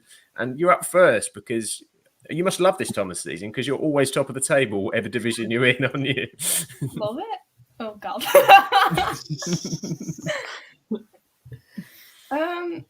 Well, if we can we just stop the season now? I mean, we've won league. No, for me, my hope with Aki, whether it'll come off or not, is at least playoffs, and we can finally get rid of the fact that we are the only team to not make it to Wembley. Like, we've never been to like the new Wembley, so that is like a hope for this season. Whether it'll come off with how many players we have lost, with the likes of Nolan, Tommy Lee, and Pritchard, hope kills you, Rebecca.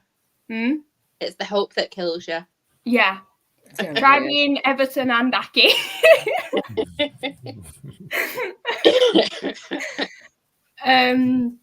But we have seemed to be able to fill in a few gaps. We've got players returning from season-long injuries, including J. Rich Bagaloo, who's one of our best centre-backs. We've signed a centre-back on loan from Southampton, and we do seem to do well with players that we have on loan, young ones, so that'll be an exciting one for us. We've got another season of the mighty Seb Quirk playing as left back this season, so we're going for something different. I think he's been in midfield, right back, and now we're trying left back. But yeah, my hope is playoffs. Whether that'll come off is another thing, but as long as we stay up, I think that every Aki fan's happy with that. To be fair, Rebecca, every week you're on this podcast in the plane next year, and you know it's going to be me asking how well did Dunlop do this week.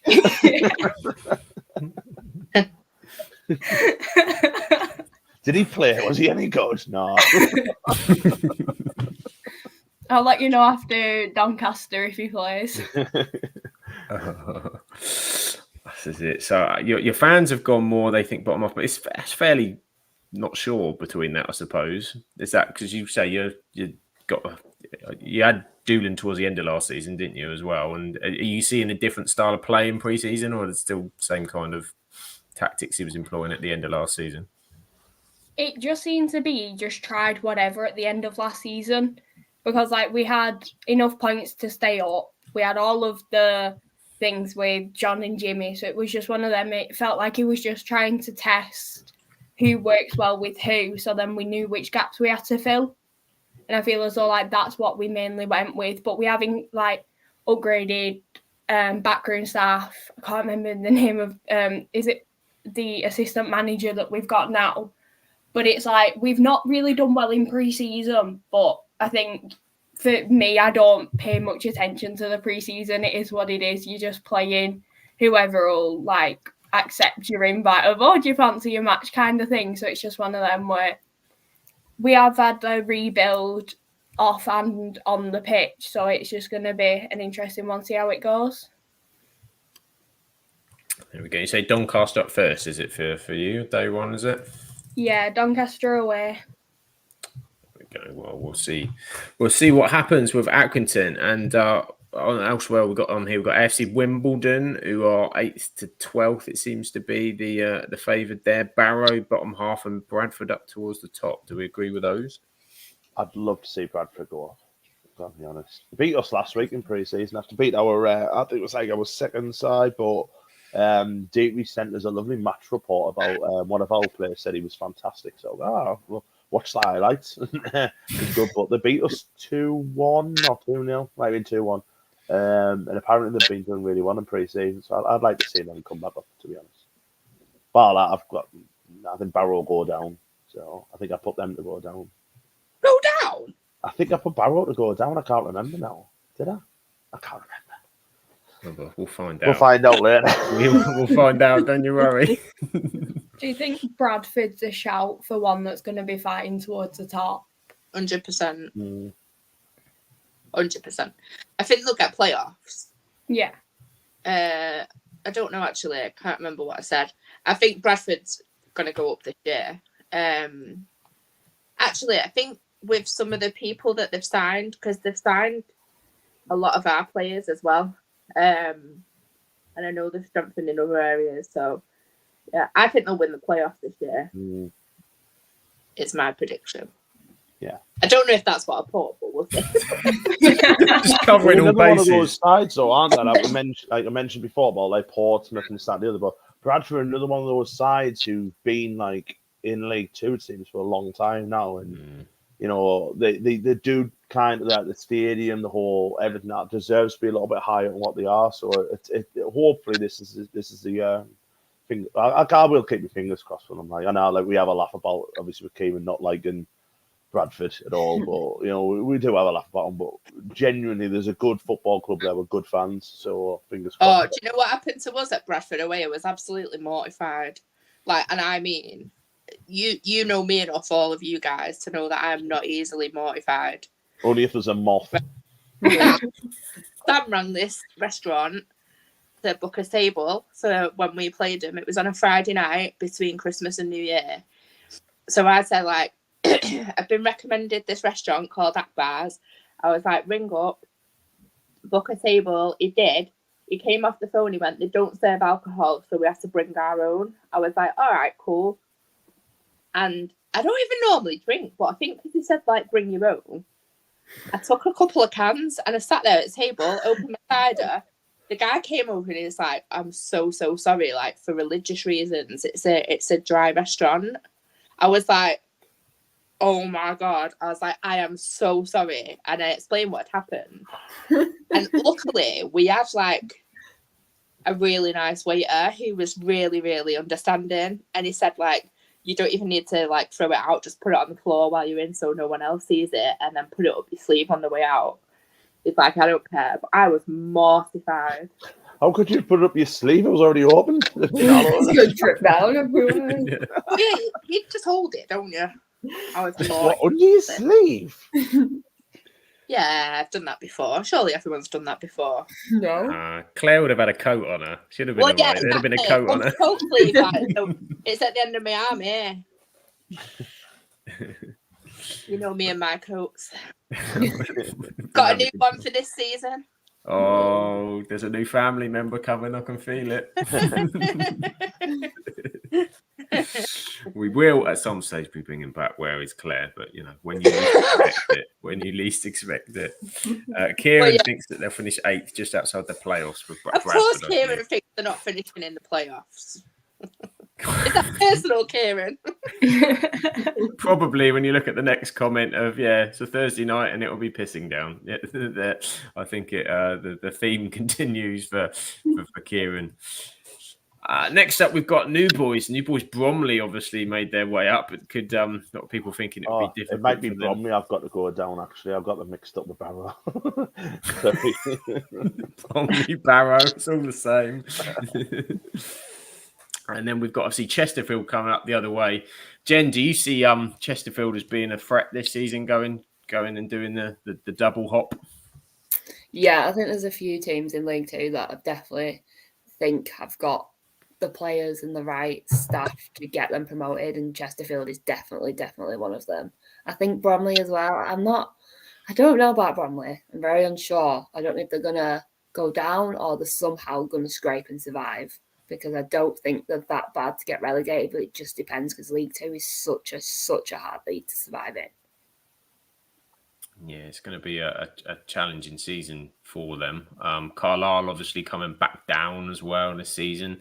A lot of their fans are tipping them to go up, and Cheltenham seems a bit of a mix. I just hope for Cheltenham that they score on the opening day of the season, because they had that shocking run, didn't they, at the start of last season? An opening day goal. Surely that's all they need to ask for, and they're in a better place than last year. No, Ant's Christmas tree going up in August this year. No, I'm not making that bet this year. Go on, Ant. No. Yeah, imagine Ant will say, when Cheltenham score, and they'll be 5 minutes into the first game and bang on in. First team to score, won't they? Kill you if you made that bet again. What's that, sorry? Yes, if we wanted to kill you. Oh, well, yeah. I'll add it to the list of reasons why she does want to kill us. Yeah. They're playing Newport though, aren't they? Cheltenham, the first game of the season. They're playing Newport. Go on, Cheltenham. Yeah. Going to kick things off early. Carlisle, do you think Carlisle will be up there? Yes. I've got them to be promoted. I think that they've got a really good chance. I mean, we know that they can do it, and got quite a strong squad under them. Like, as Jen said, League Two is a very hard league, so it's like them coming back into what was a tough league last season and is going to be again this season. It could be an interesting battle towards the top, but I do think they could just edge it. I think they will get in the playoffs. They've got such good backing now as well. They've got a very, very rich owner, haven't they? And it seems like they're investing the right way, though. I know they've got Callum Guy's due back from injury. He's a really good player for them. But I think they'll do all right. Yeah, I think it'll be playoffs. Just think when they beat us at Wembley, and I'm not saying this at all. I'm not bitter about it because I'm happy with what happened last season. I just think it was the wrong time for them to get promoted. It was just a bit early. And I think, obviously, last season showed that. So I think they'll do all right. I think they'll make it. I think they've got a chance. There you go. Well, let's move on through the league. All the Reds here. We've got not Colchester, but Crewe, Doncaster, and Fleetwood. Doncaster being heavily backed, and they're backing themselves as well. 93%. Is that fair? Do we think? I think they'll get promoted automatic. They had such a good finish to the season, and they've invested very cleverly and very well as well. They've got some amazing players coming. I think they'll do very, very well. Yeah, especially with, as you said, the run they went on last year, it was incredible. So if they can start as they finish the season, then they're just going to be the same, a force to be reckoned with. Yeah. There you go. They could be the dangers. On top of that, you've then got Crewe. Obviously, just missed out last season. Fleetwood don't have a clue, do they? Look at those. They're just kind of just there, floating around. I think Fleetwood will go down. Do you? Yeah. Oh. I don't want them to, just purely because I love their goal, their goal song. That's the only reason I've ever been to Fleetwood, is just to hear that live. I'm so sorry, but goal music should be banned forever. 100%. I was in that one there. Eh? I'm with you on that one. goal music just makes me want to gouge my ears out. Boreham Wood one is always the worst I've found over the years. I just can't stand it. Oh, Crew as never well. Makes me feel so sorry. even Tranmere's one as well. Tranmere Lower every year. I feel good. Oh, I can't stand it. What music, just out of interest, what music do Fleetwood have on the score? Google it after. It's a really cheery song. Is it? You wait, Wickham will have that new Gareth Ainsworth album on. Yeah. I'm blue, damn it. It'd be one of them. We'd be watching like the scores come through on Sky Sports. Me and my dad would be sat downstairs, my mum's upstairs. My dad would play it through the iPad, so my mum knew every time Fleetwood had scored. I actually fully agree with Graham's assessment. Graham says so for those who watch it or listen on audio. Graham says goal music should carry a points deduction. If that's the case, Real Madrid would be in the bottom league of Spanish league, wouldn't they, Matt, that they score? Blech. Yeah, Goal music is actually quite good, actually. I'll be honest. Very different. Very different. Fair play. Fair play. So good. Anything on those four before we move on? Nah. No. I agree with Donny, and they'll be up there. Spenny fan Chris says he saw Spennymoor play Donny 11 in pre-season. They were very good, and they hope they win. He really hopes they win the league. So there you go. There you go. Gillingham, 60%. I think top 6 for the Gills. I think they should do well. Again, a team that have got heavy investment, but I'd just like them not to. Please don't. Please. I would just like them not to. I think they'll go up. I've got to be honest. I think it's their time. Like that was mentioned before about like teams like turns, isn't it? Sometimes like I think it's about their turn now. They were a little bit unlucky last year, weren't they? They were like they shouldn't have sacked. It was at Harris that had, and they shouldn't have sacked him, and then it all went wrong. But they still came. They still were there or thereabouts, weren't they? I mean, I think they only just missed out the playoffs like 2 or 3. Let's hope that happens again, eh? Yeah, I agree with that as well. Fuck the Gills. But again, I mean, I mention this every season. Can Gillingham please just find some investment and get rid of that bloody away end? It's so horrifically horrible. You know what? It is, but do you know we went last season, obviously, and the season before. You know, like the top section of it's been condemned because it's unsafe. I was literally 4 from the back when I was there. I thought I was going to die. We scored 4 times, and I didn't want us to score any more because I thought I was going to fall off. Yeah, I was at the top the first time I went, but yeah, it's been condemned as unsafe, so they can only use the bottom section of it now, which is ridiculous. Just what is the longest temporary stand in the whole of football? It's just mad. If part of it's been condemned, there's kind of a clue there, isn't there? That maybe it's time to focus on it, perhaps. It's like putting Harris fencing up as your actual fence, isn't it? You know what I mean? That'll do. That'll keep the badgers out. That'll be fine.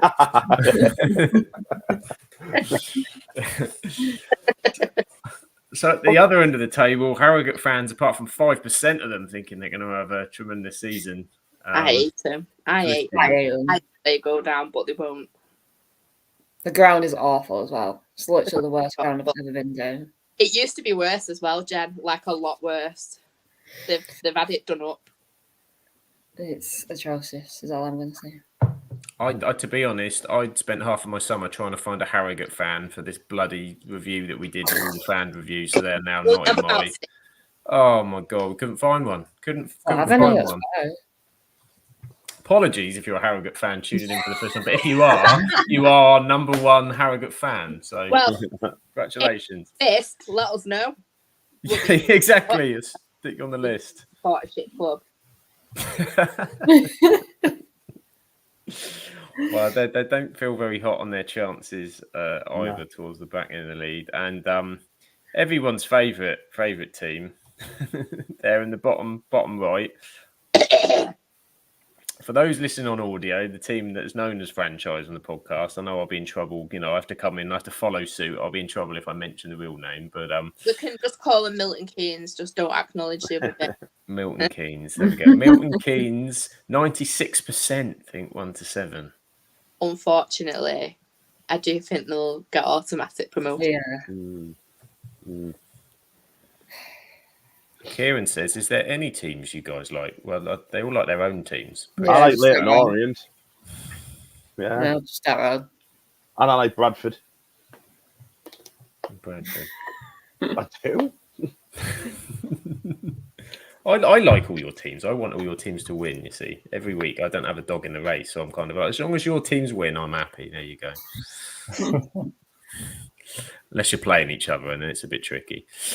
Grimsby Town mid-table. What did Grimsby do last season? They were near the bottom, weren't they? 21st last season, they finished. Yeah, I think they'll be having another struggle. I don't think they'll go down, but I think they'll be battling.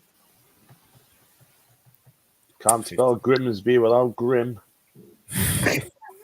There you go. Can't indeed. I think it'll be a grim season for them as well. Oh, Out now. oh my God. To be fair, Grimsby is one of the 14 stadiums I've never been to. In the 90s. What is? Grimsby is one of the 14 stadiums I've never been to. Oh, don't go. It's horrible. Well, I want to go to all of them. Don't rush them. Well, I've been to, I think, I've been to Accrington, I've been Morecambe, I've been to Edgeley Park, but I've never been to Grimsby. There you go.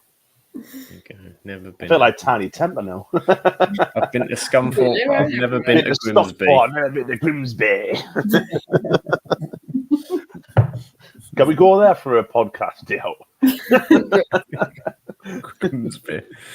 I'll have a day out in Grimsby. To be fair, that song is accurate because I've been to Southampton, but I've never been to Scunthorpe, so he is correct. Not missing much. And Jen's been waiting so patiently. Are you in the 5%, 1-7, Jen? Was that you? Might as well. Anything could happen this season. Anything could happen. Just put it that way. We didn't lose pre-season game, so my hopes are very high. But I think people putting us in the 23 to 24 don't know Derek Adams and don't know how he works because he has brought in 17 new players, and these 17 new players have gelled like no tomorrow. They get on like a house on fire. There's 2 goalkeepers that could easily be number 1. The only issue is he has come out today and said that the budget is now gone. We have no budget left, which means we cannot get any loan players, which means if we pick up any injuries, we're going to be in trouble. The main thing for us, I think, this season is to get the takeover done. It is coming up to a 2-year anniversary of us being up for sale now, and apparently the papers are with the EFL. Don't know how much I believe that. Don't know what's really going on behind the scenes. It seems a bit like Derek knows a bit of what's going on, but not a lot. But I don't think he would have come back if it was the same situation that he left in. So I think it's just try and be hopeful, see what happens. I think we'll survive. I think we will do it because we have a great team and we have great fans that are going to be behind the players non-stop. So I think we'll survive. I think it might be a bit of a struggle, but as long as we don't go down, I'll be happy because if we go down, I don't think we'll ever come back up.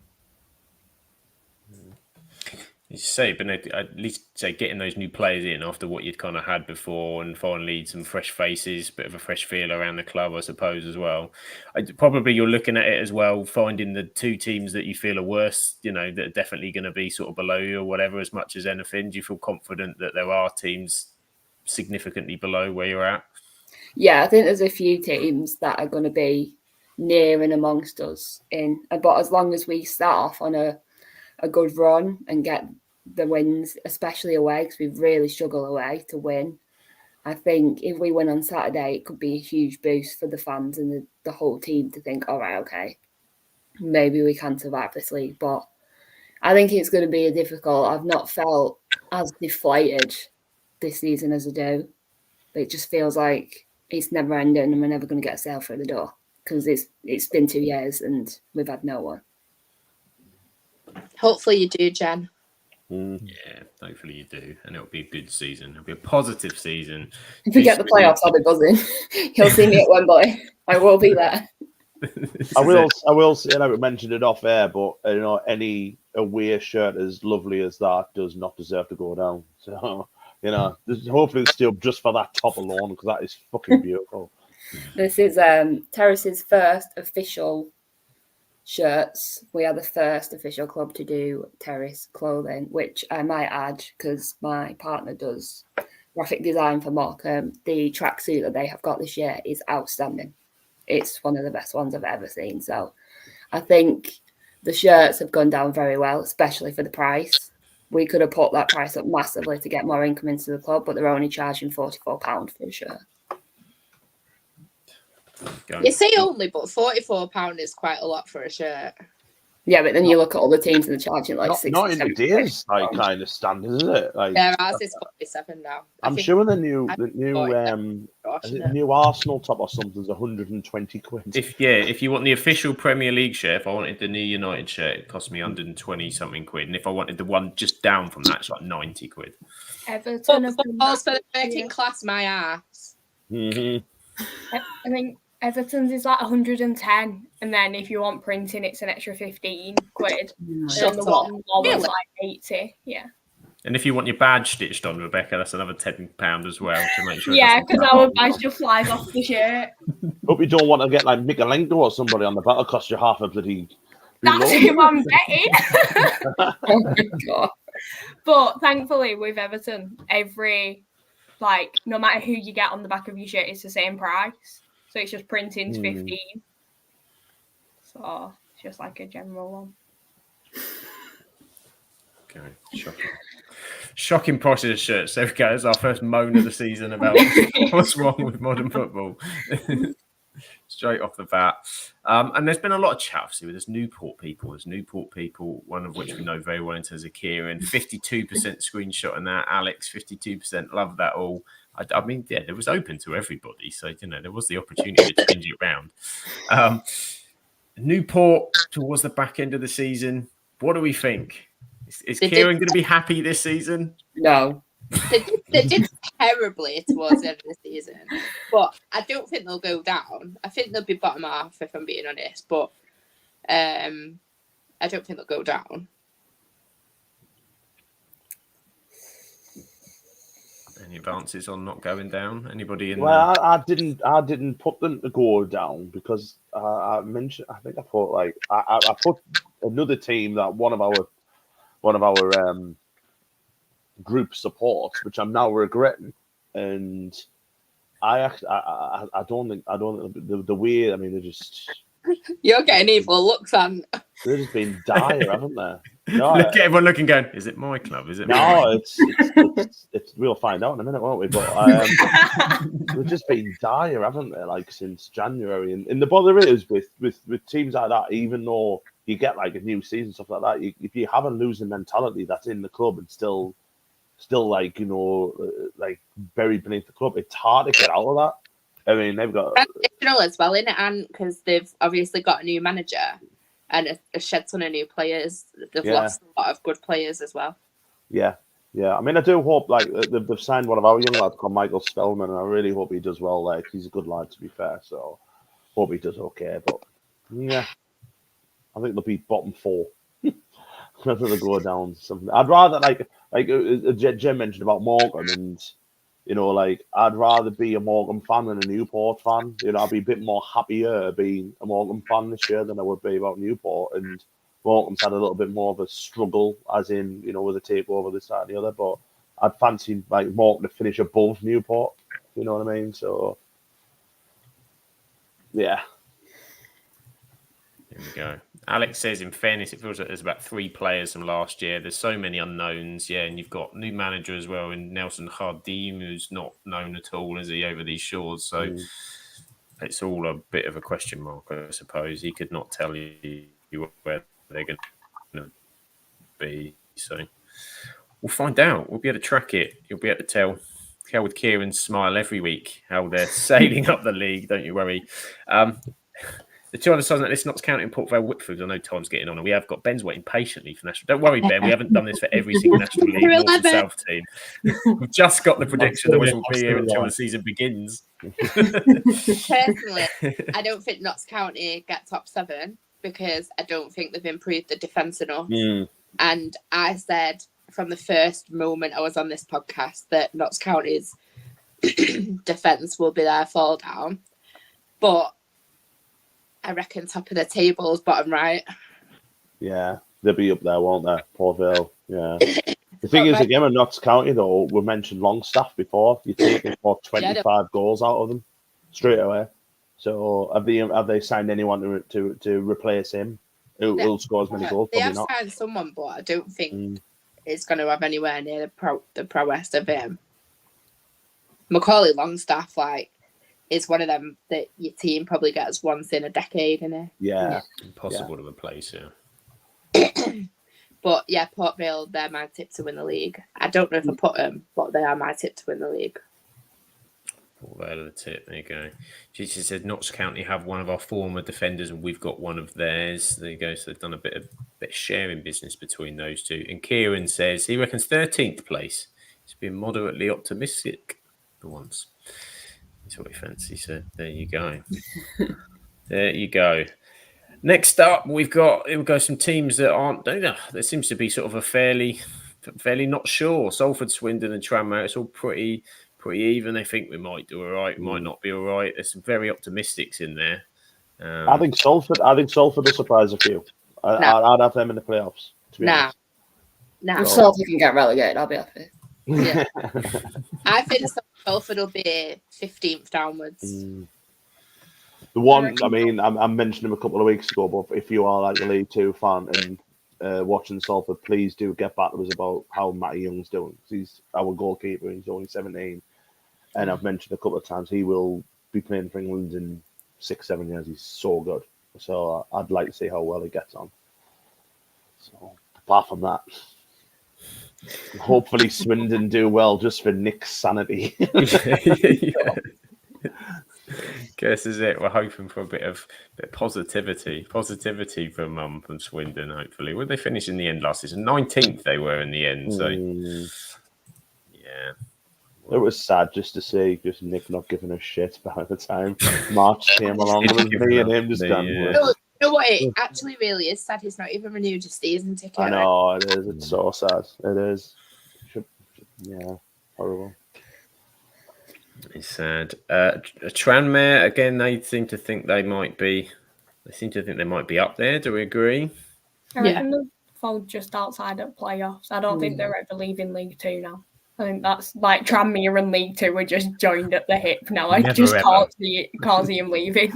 The thing is to consider with them though, after Nigel Adkins was brought in, they actually were in the top 5 for form all the time. So if he can continue that form, then there's no reason why they can't have a good season. I don't think they'll get promoted, but I'd rate that they've got a chance of being up there. He won 16 games since he came in as well in September, and he's a good experienced manager, Atkins.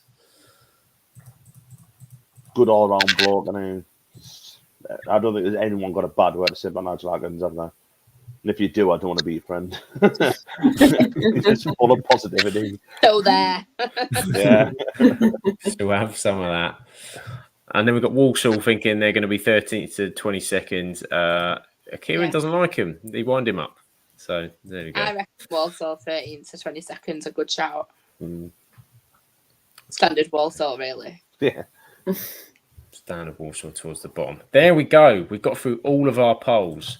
The polls are done. It's now just team predictions to go. And Let's start off with Liga 2 Championes. God. There we go. Milton Keynes, Port Vale, Kieran copied me. Chesterfield, Doncaster, just a bit of a range. 3 Port Vales. Dead. Anything can happen in League 2. Maddie Paddon's out injured already. That was always a stand-in joke as a nickname for him, by the way. But yeah, Paddy Madden's injured already. Knee injury. 3 months, I think they said. Oh God. Chesterfield, we've got a couple of Milton Keynes there as well. Gillingham, Rebecca, you fancy Gillingham as well? Going out on a limb. They just strengthened the squad quite a bit, and them nicking Jack Nolan off us. He was our leading goal scorer last season, so they've got quite a strong squad, and they were up there last season. So I just thought, why not just go rogue and put them in? Why not? Fair enough. Why not? Have a go with that. And then the promoted column, here we go.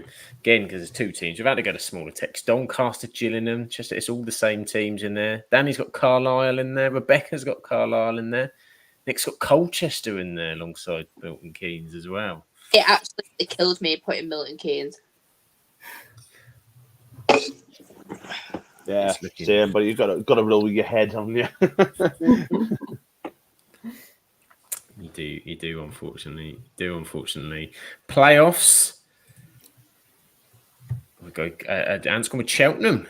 Cheltenham for the playoffs. I literally put a pin in the league and went bang. Spin the wheel. I would like to see Bradford, but yeah. Bradford So are there. a lot of people in whatever format are predicting Gillingham to have a good year.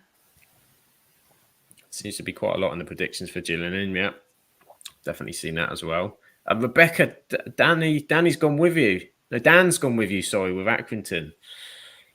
Is that happening? Is that the Wembley trip coming true with the dream ending? Yeah, it's going to happen.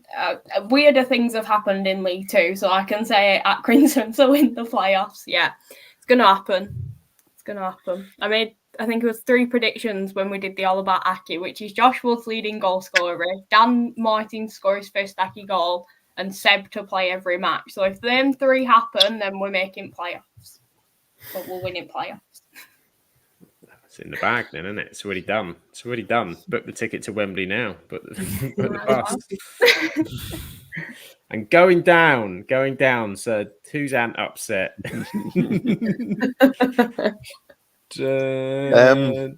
Sharp. Can I just apologise profusely to Nick? But it was literally based on how miserable he was at the end of last season. I thought, and I think it came on literally just like, I just don't care about football anymore. I think I know. Bad one, yeah.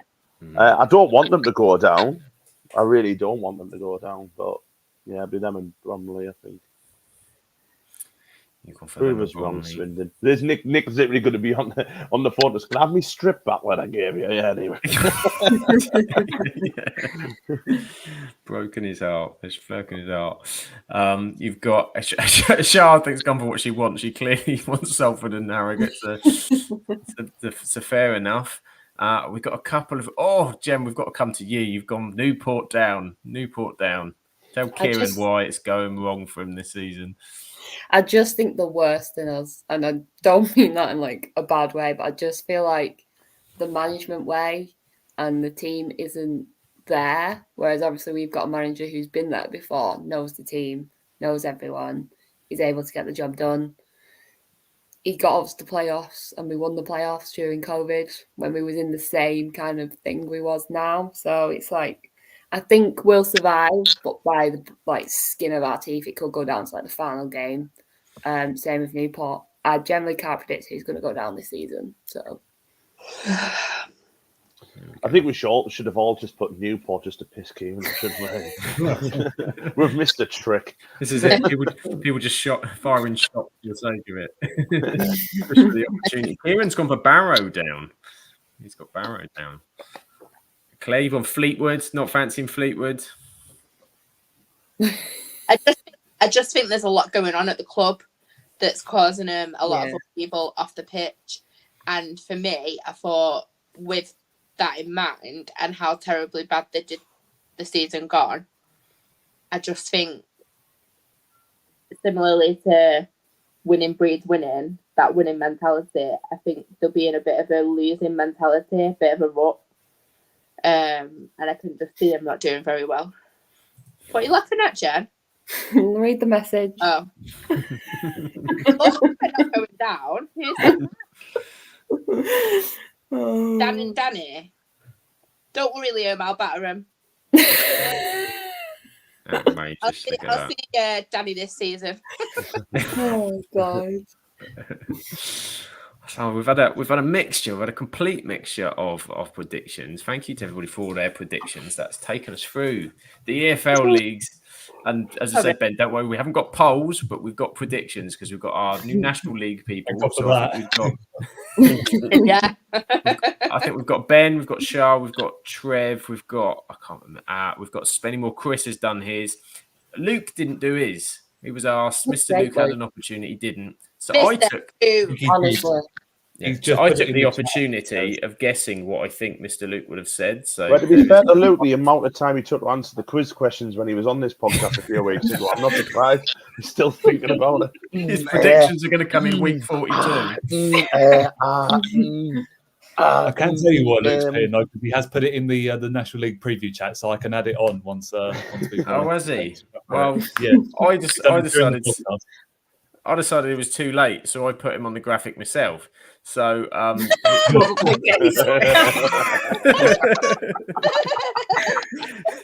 so he's gone for Rochdale as champions, probably Rochdale as well for the playoffs, and probably Gateshead to get relegated. So, do you actually want his proper ones, though? What's he actually gone for then, Ben? Well, he's put down Barnet as champions, Forest Green as playoff winners, and relegation for Ebbsfleet, Wildstone, Tamworth, and Boston, which is pretty similar to what I've gone with, actually. I think it's pretty much the same. You just Forest Green went to go back. I do not want Forest Green back in the EFL, thank you. Stay where you are. I actually said last season when they got relegated that I don't think you'll see him in League 2 again. No. I mean, obviously, I might have to eat those words. It was just a prediction. I don't know. I'm not psychic. But I thought they'd done that badly that I just thought, yeah, I'm done now. Well, the trouble is, though, it's such an open league, though, this year. And I think it's anyone's game. I really do. I think there's no, as I said before, there's no real big boys in that league now. I think it really is up for grabs now. And I just think Forest Green. You seen Sam sticking his head round the door then? He went, yeah, they've got a good team. You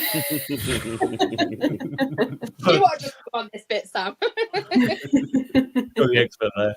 Yeah, I just think Forest Green, the investment they've got, and they know this league, they know how to get out of this league. I know it's been a few years since they were last in it, but it will be very close in between them and Barnet. I think Barnet is their time, I think, to go up now. Obviously, I think they haven't had a trip to Wembley, I don't think, since it opened, so they're overdue that, and I can just see them, it being their time. They've got a good manager, Dean Brennan. He's done an unbelievable job with the resources he's got. It's not the biggest fan base they've got either. But yeah, I just think it's those two really to go up. I mean, to be fair, obviously, Charles put down Southend. It all depends on their ownership, and that's the thing, actually going through, because I think until that actually happens, I just don't know with them, because if it does, I can see them being a force, but it is so unpredictable at the moment, that league. Are Gateshead allowed to go up this year? Because obviously that shit with the council. No, they can't go up. What's the point? That's the point of being. I was trying to play for a club where you can't get promoted. Can you even imagine though? I don't know if Mr. Luke's still here, but it'd be interesting to know what his thoughts on that. I think he was about a minute ago, unless I've turned him off after the I mean, to be fair, they'd be a strong candidate, I think, for promotion as well. I think they'll be in the playoffs again. And again, it's the case of can they compete in it this time? That's the thing. Otherwise, I may well tip him maybe to win the playoffs. But yeah, it's hard to do. Woking to get relegated. I think because they've had a lot of off the field issues, they've just survived last day of the season last year. One of the few that maybe could have gone down. I've just got that feeling when they came to us in pre-season, they just didn't look good at all. And they were missing a goal scorer. I think a lot of their fans were saying they need a goal scorer, because I think when they played us, don't really think they got anywhere near us, to be honest, in terms of chances. I know pre-season's very different, but I generally do think that they may not survive this year. I think unless they get their off the field issues sorted out, I think it could be a big struggle for them.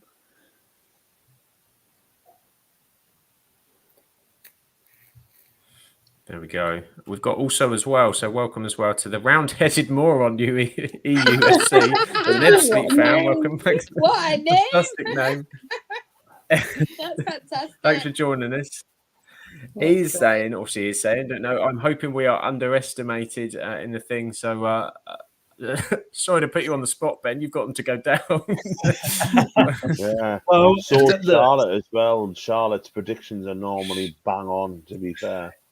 It depends, because, to be fair to Ebbsfleet with Danny Searle going in there during last season, they did go on a great run, and obviously they just about scraped it in the end. I think, because Boreham Wood, I was obviously watching that game because hoping that Boreham Wood would score, so we didn't have to go there this year. I would rather have the Kent Derby, to be honest. But I just think maybe I've seen some of the signs they've made. There's a couple of good players in them. They bought in Jeffy Tanga, who we had last year, and he's probably one of the best wingers in National South level. I think he's capable of playing at that level in National League. So I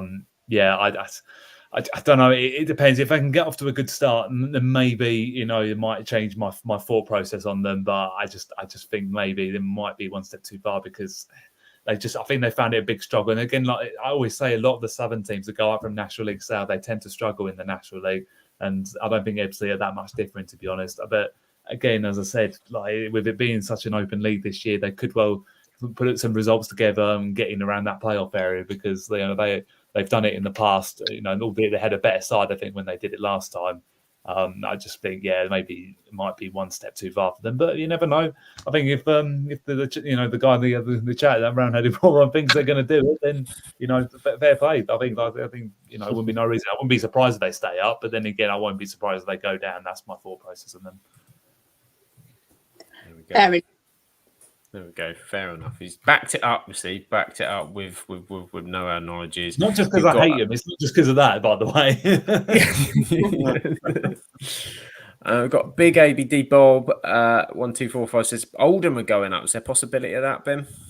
I don't know. I think they'd probably be in and around. I think they were in and around at the end of last season. I think they needed a couple of results to go their way or something to be in the playoffs, and I think they just fell away a little bit.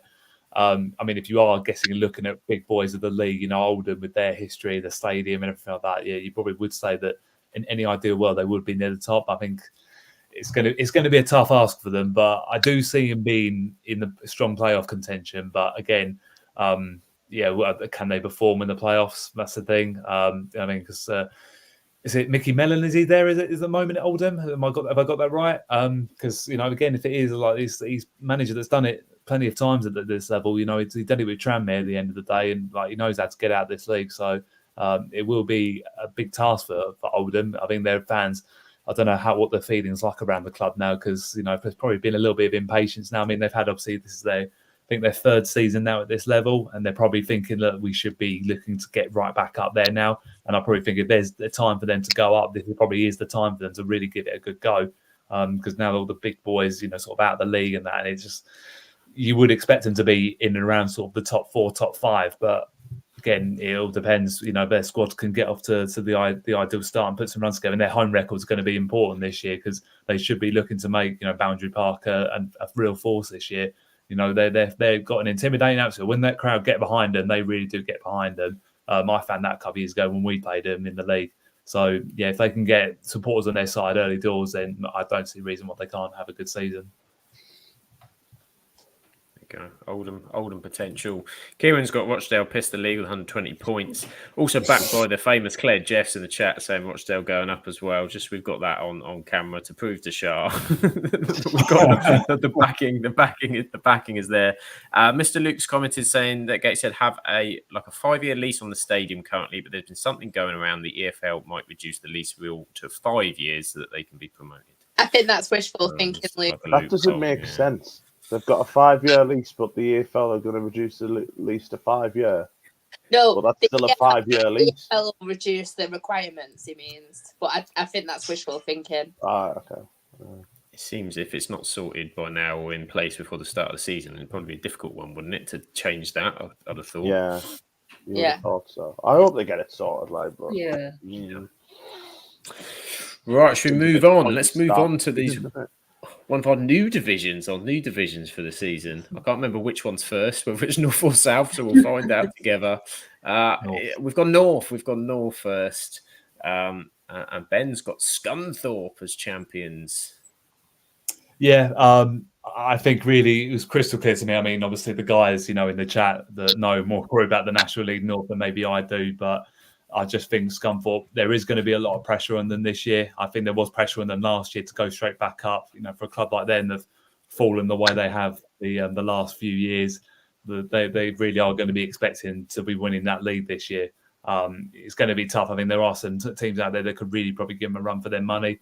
And that's why I put Chorley up there. As playoff champions, I think they can really give them a run for their money. They're always a strong force at this level. And yeah, I think Scunthorpe, they're either going to do it very comfortably or it's going to be a last day of the season, one point that will win it for them. It depends how it sort of pans out because some teams can just stick around, and just not go away from the other title contenders. And I think that's the trouble with that, the National South and National North, or even the National League as well. So, yeah, I think it will be a close battle. But I think Scunthorpe, with the resources they've got and the stadium, the history, the club they are, they shouldn't be having more than 2 seasons at this level of football now. I mean, don't get me wrong, I've always said the National's always a tougher division than the National South because I think you always see the Northern teams tend to do better in the National League. And I think if Scunthorpe do go back up this year, I can see them, some staying themselves back in the National League for a little bit. But it's going to be a tough one for them. But I do think that they've got everything they need behind them to go and do it this year. And to be honest, it wouldn't surprise me if they go and get towards 90, towards 100 points this year. I think they're really either going to smash it or it's going to be very, very close. I think they're a good shout to win the league as well. It's good to see them back on the up as well, isn't it? Because obviously they had some horrible years, haven't they? Good to see them back on the up a little bit. You've got a new owner, haven't they? Yeah, I believe so. Yeah, I think it's a consortium. I want to say they've got there now. But I think that's the thing. They've got the support base behind them. I think even for the playoff games last year, they were getting almost a capacity crowd into, to have their stadium. It's crazy, really. I think there was 5,000-6,000 at their playoff semi-final against Boston. And again, it's more of a luck on the day. They lost in penalties. It happens, doesn't it? Even to some of the better teams. So on another day, they go and win that, and then they may go and win the playoff final. But that's the thing. If they don't win the league, they will need to finish second in place. Their best chance is to win the playoffs at home because they will have a big backing behind them, and they're a club that the town will get behind them, no doubt about that whatsoever. So, but yeah, I think alongside that, I mean, obviously looking at some of the other sides in there as well. I think Chester, to be fair, there wouldn't be a bad shout if they do end up there because again, they're a side that should be competing to get back in the National League with the resources they've got. They've had probably a fair amount of years now in this league. I think this is their 5th, 6th year now back at this level because they went down the year before we went down, the first time around the National League. And yeah, again, I think they've got enough probably to be challenging. Maybe not necessarily for the title, but maybe in the playoffs. I mean, they can be a force in the playoffs. So yeah, that's going to be an interesting battle. There are some good sides in that league this year. And I think taking Scunthorpe out of it, I'll be interested to see how the playoffs go because again, Kidderminster as well, they're a side that I'd expect to be right up there, and probably maybe top 3. I would say they've got enough about them to get back into the National League. They've just got to make sure that they do it in the playoffs. Something their luck in the playoffs has been very in and out. It has, so I think they've probably got to look to try and do it through the league. I'm a bit surprised though. I don't see Brackley Town in there actually because obviously they're a side that are always up there every year. But I think I said, look, the year they'll go up is the year they'll win the league. And I think if you get rid of Scunthorpe in there, I will back them to win the league, because if they get in the playoffs, they're not winning the playoffs. Their record in playoffs is absolutely awful. So I'd be interested to see if that luck maybe changes for them this season. Yeah, there we go. We'll see what happens. Spenny Van Chris, of course, his predictions on the screen as well, saying he says that Spennymoor have the favourites for National League North in Chester this weekend. Let us know, Chris, as well, where you think Spennymoor are going to finish this season in the North. Relegated, I mean, for me as kind of a newbie to the National League, got some phenomenally named teams. I'm loving some of the named teams. Well. This is brilliant. Needham Market, Farsley Celtic, Peterborough Sports. I'm loving it. Rushall Olympic. I'm loving this. I think, it's interesting. I think the battle for relegation will probably be more interesting at this maybe stage of how close it will be, because Needham Market, with the greatest respect to them possible, I think with the amount of travelling they'll have to do next year, I think from Suffolk all the way around the country, and again a part-time outfit in that league, I just think that they're going to really struggle, and I would probably put them down to probably finish bottom of the league, I would have thought, but again they have exceeded expectations. I think it's Kevin Horlock, I think, that's in charge down there in Needham. And, he's from what the resources they've got, he's done a fantastic job. And I still remember the Norfolk day when we played him in the FA Cup a couple of years ago. And, they blew us away. They should have won the game comfortably by about 3 or 4 goals. And Farsley Celtic, I'm pretty sure they just avoided relegation last year. So I think I would expect them to probably be down there again. And I think it might be one step too far. Darlington, they've always sort of been down there. They put a run together towards the end of last season, which kept them up. Again, I think they might be one step too far for them this year. They've been flirting with relegation for a few years now, so I wouldn't surprise me. And Peterborough Sports, I think the guys obviously in the chat will tell me, I think this is their second season now at this level. And it's a bit like me probably with Aveley in the National South. I just think maybe second season syndrome will get to them. And probably head back down. I mean, they're a club punching way above their weight, being in that league, and absolutely fair play to them for getting there. But I think maybe this year they might struggle a lot more maybe than they did last year when they had the momentum of getting promoted. So, that'll be an interesting relegation bout, I think, for sure. There we go. Mr. Luke's confirming second season in this level, correct. Spenny Van Chris is telling us Spennymoor about to rebuild the defence. I'm really not sure how we would do because of that, but I think we'll finish probably around the playoff area, 9th to 10th. So Mr. Luke has changed his mind. It's the third. It's the third, not the second. Third season's in There we go. Quick change. I want to always surprise. I was surprised at this. I think I messaged Nick about this over summer because obviously Nick followed Oxford City last season. Oxford City in the north, which looks completely strange to me, but it is what it is. It's a lot of travel for those guys. I guarantee you, Needham Market is not north.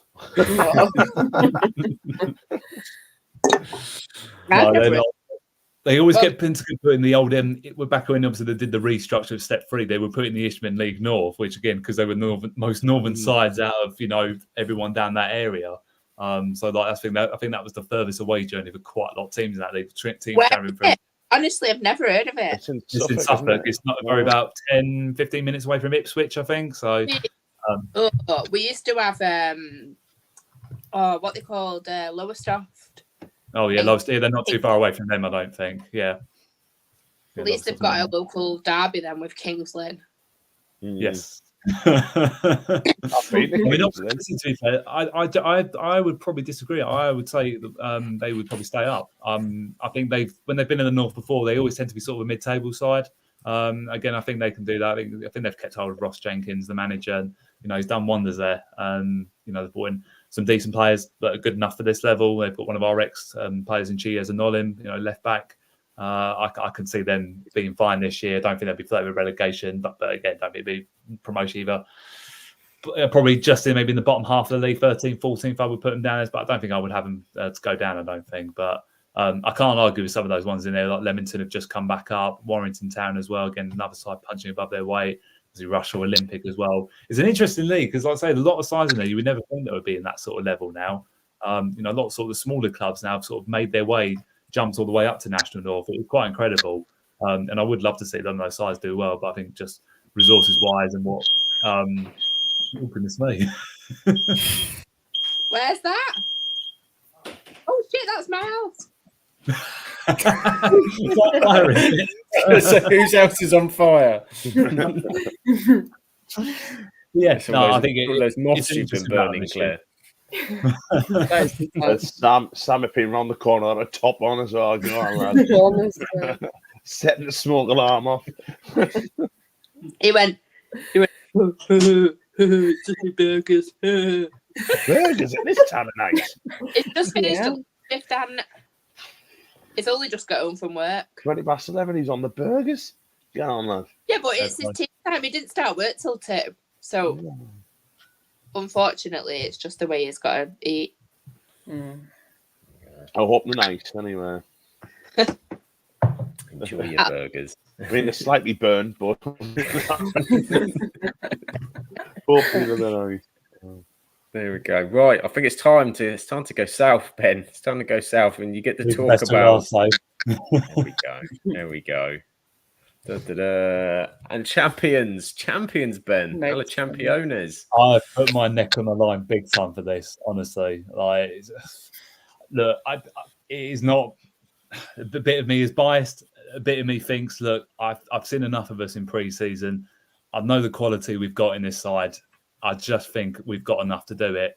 It's going to be very close. I think Dorking will be on our tails constantly, as we'll probably be on their tails. Boreham would probably be the same as well, probably haven't given too much of a mention in recent weeks. It is going to be, I think, between the three of us. A couple of people mentioned Torquay to be out there as well, but I think maybe just the part-time element. Charlotte, you're trying to get your revenge on me, and it's not going to work. I'm not going to bite at that. So I think that, do you know what? I like actually the pressure that Dorking have put themselves under, because I think it's taken a little bit off us, a little bit of the limelight off us a little bit, because a few bookies have put down as part of favourites. So Dorking, Mark White's put a lot of pressure on his team to really go for it this year, win it on 100 points, and they've got the best 11 in this league. You know me all too well. I know exactly what you were playing at. But yeah, I think, look, we've got some quality going forward. We've got Aaron Blair, we've got Jacques Coolhurst, Bruno Andrade. He's a former league player. He played for Lincoln City, and Salford City. So that I think having a player like that at disposal, he's been there and done it. So at a much higher level. So I just think that not many people are probably taking this as seriously as they probably should, because I think we're going to be a force to be reckoned with. Again, it all depends on the style of play that George wants to go with this year. It's been a bit more positive in pre-season. I have to say that they have been trying some new combinations, and I just think if we can be more positive attacking wise, then I think we can give some teams a real headache this season. But yeah, I just think it's going to be an exciting time. It's an exciting league to be part of this year. It's a lot tougher than it was last year for us. So it is going to be big ask for us to go up. But this time, because I think of one of us, Dorking or Boreham, won't go up. That's the thing I'm thinking about. But I just think I'm confident in our ability. I know what the scene's going on because I know the amount of hard work they've put in to get this side together. And George and Craig Fagan, they will be right on it. And I think the amount of work they put in the hours, to research the other teams, their strengths and their weaknesses. I just think we're going to have enough. And then the thing is, though, I will probably have a better idea of where we are being after Saturday when we play St Albans. It's a ground we don't tend to do very well at. So, if we can get a winning start there, then I think that sets the tone for us a little bit.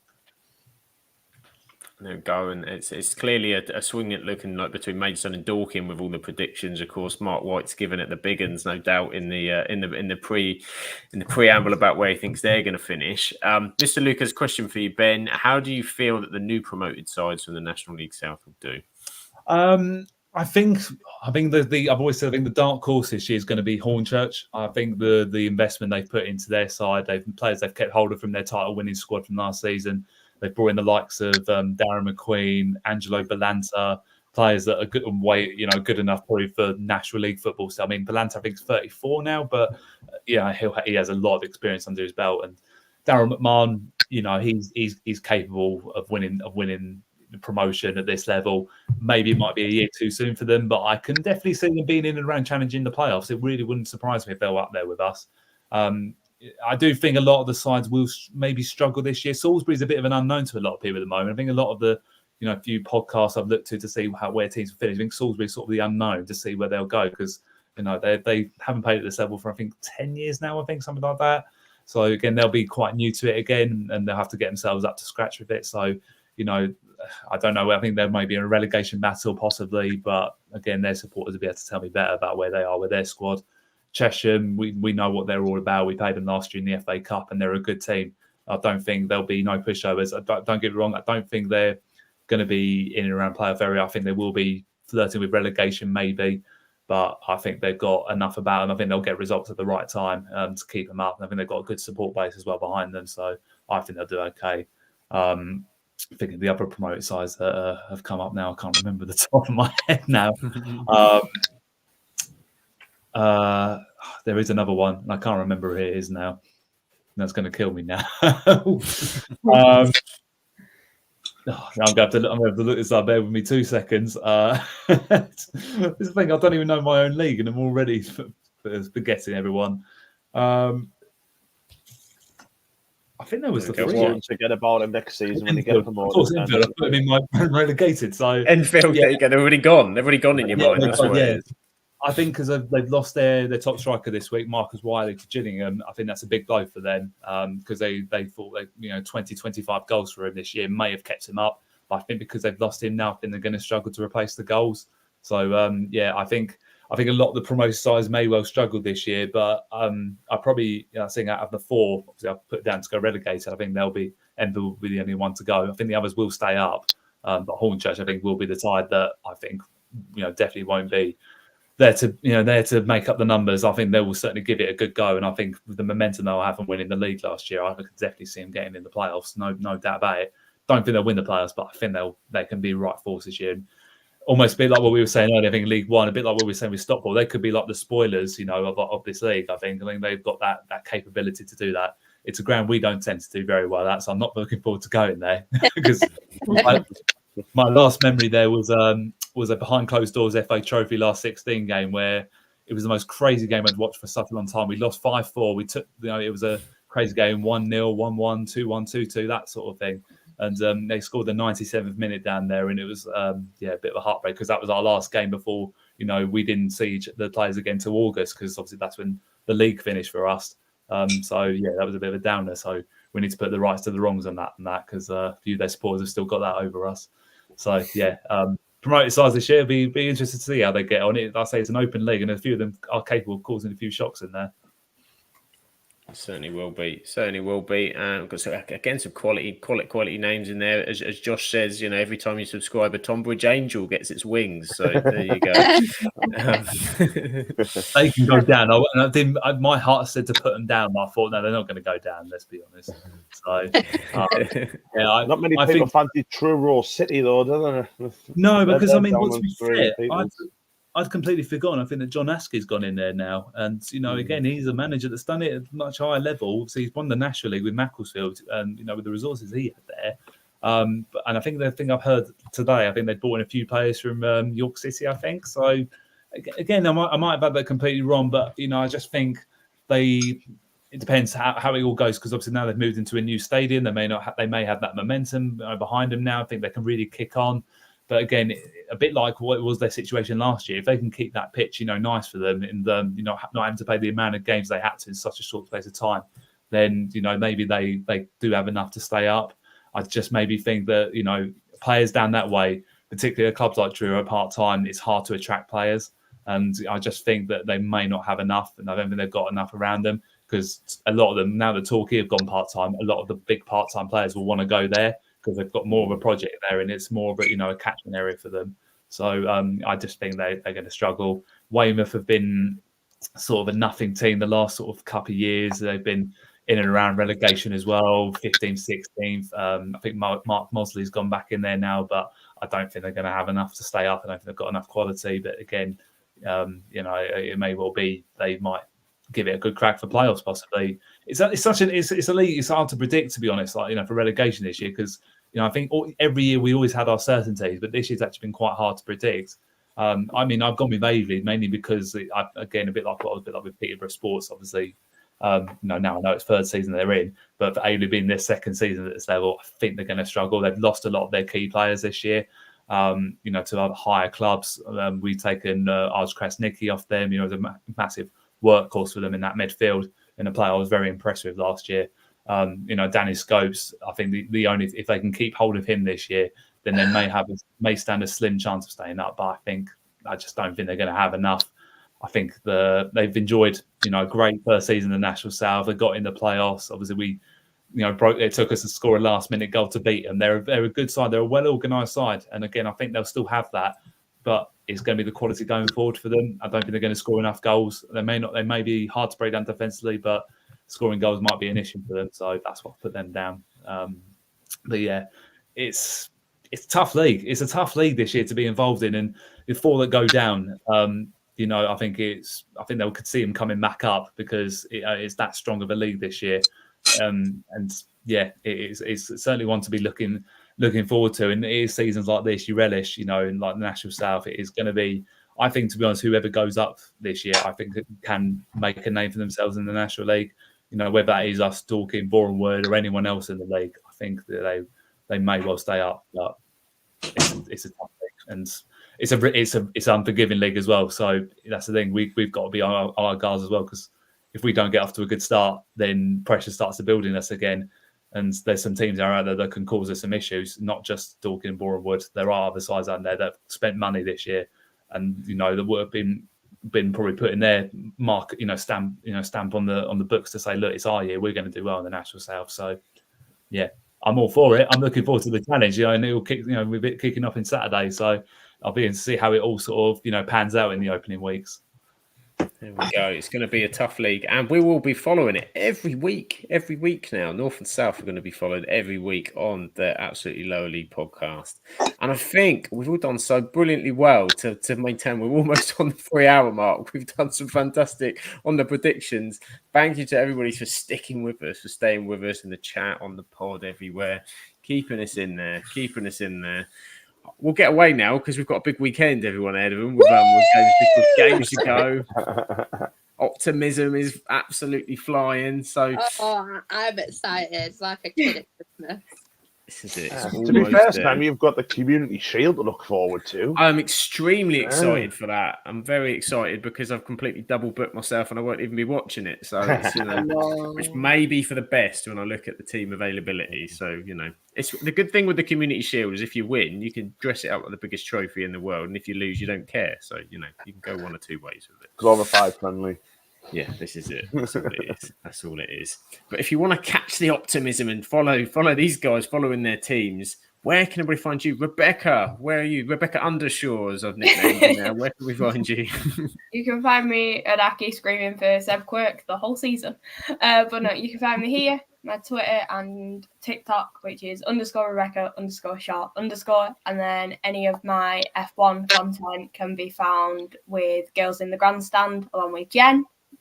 And my Her Game 2 is Her Game 2 ASFC. There you go. Wonderful. And Ben, where can everybody find you? You can find me on, there we go, Ben Stones FC1. I will get it right one day, honestly, I will. Ben Stones FC1. Started to post content with mates and again, I'm really wanting to see my beautiful photo that recently went up, of course, by all means. I promise everyone, like I say, it's not photoshopped, it is genuine. But yeah, and then obviously I'm heavily involved with the football club, at match days. Obviously, if anyone wants to catch, I'm trying to change it up a little bit in the Instagram this year, with our media stuff. So if you want to catch what I get up to in the first game of the season, it's at Maidstone United. Magic stuff. I'm coming for the season. Yeah, I'm coming too. Me and Jen on a road. Yeah. What comment? Of course, Claire, where can everybody find you? At Claire_Jeffs. And on Tuesday nights, aside from when we're playing, Hatters_Hangout, where we do live spaces every week. So you can catch me there if you want to hear us talking shit about Stockport. Just for clarity, that isn't a Luton Town Facebook Twitter space. Although you're welcome, Luton Town fans, if you want to. Although if you do support Luton and want to speak to Claire, then that's the place to go. That is the place to go. And where can everybody find you? There we go. And_Waterson on Twitter. But I think I might be coming off Twitter soon, so I might start a Threads up and rekindle the old Threads kind of stuff, because Twitter's not a very nice place to be at the moment. So see where we are. Yeah, it is a cesspit, isn't it? Yeah, it's a touch. It is a bit rough at the minute. And Jen, how about you? Where can everybody find you? Anywhere, everywhere, you'll find me. It's Jen Hunt _ everywhere. I'm just everywhere. Okay. Everywhere, anywhere, everywhere. Everywhere. You can find Jen, and you can find me on @SamAbsoluteFBL on Twitter, and now on TikTok with @SamAbsoluteEFL, and YouTube. I've done a championship preview on there. I'll be doing match reports and doing some EFL content this season for shits and gigs. You got to start this again. Yeah, that's the old one. That's the FBL one. You see, yeah, this is it. I'll do that just for the Claire, the head.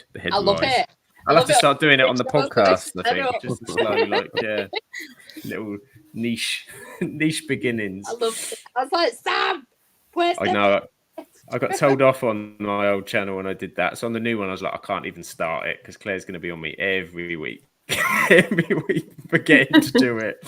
Guaranteed. But the place you do need to follow, if you're not already, and I don't know why you're not, but you can find the Absolute Football Podcast. We are Mondays, Wednesdays, and Thursdays through the season. Mondays, we've got our Premier League preview show that's coming up on Monday. Wednesday, the WSL crew is still going. They've been talking Olympics, women's football. It's been going on, do brilliantly. And of course, the lower league show on a Thursday.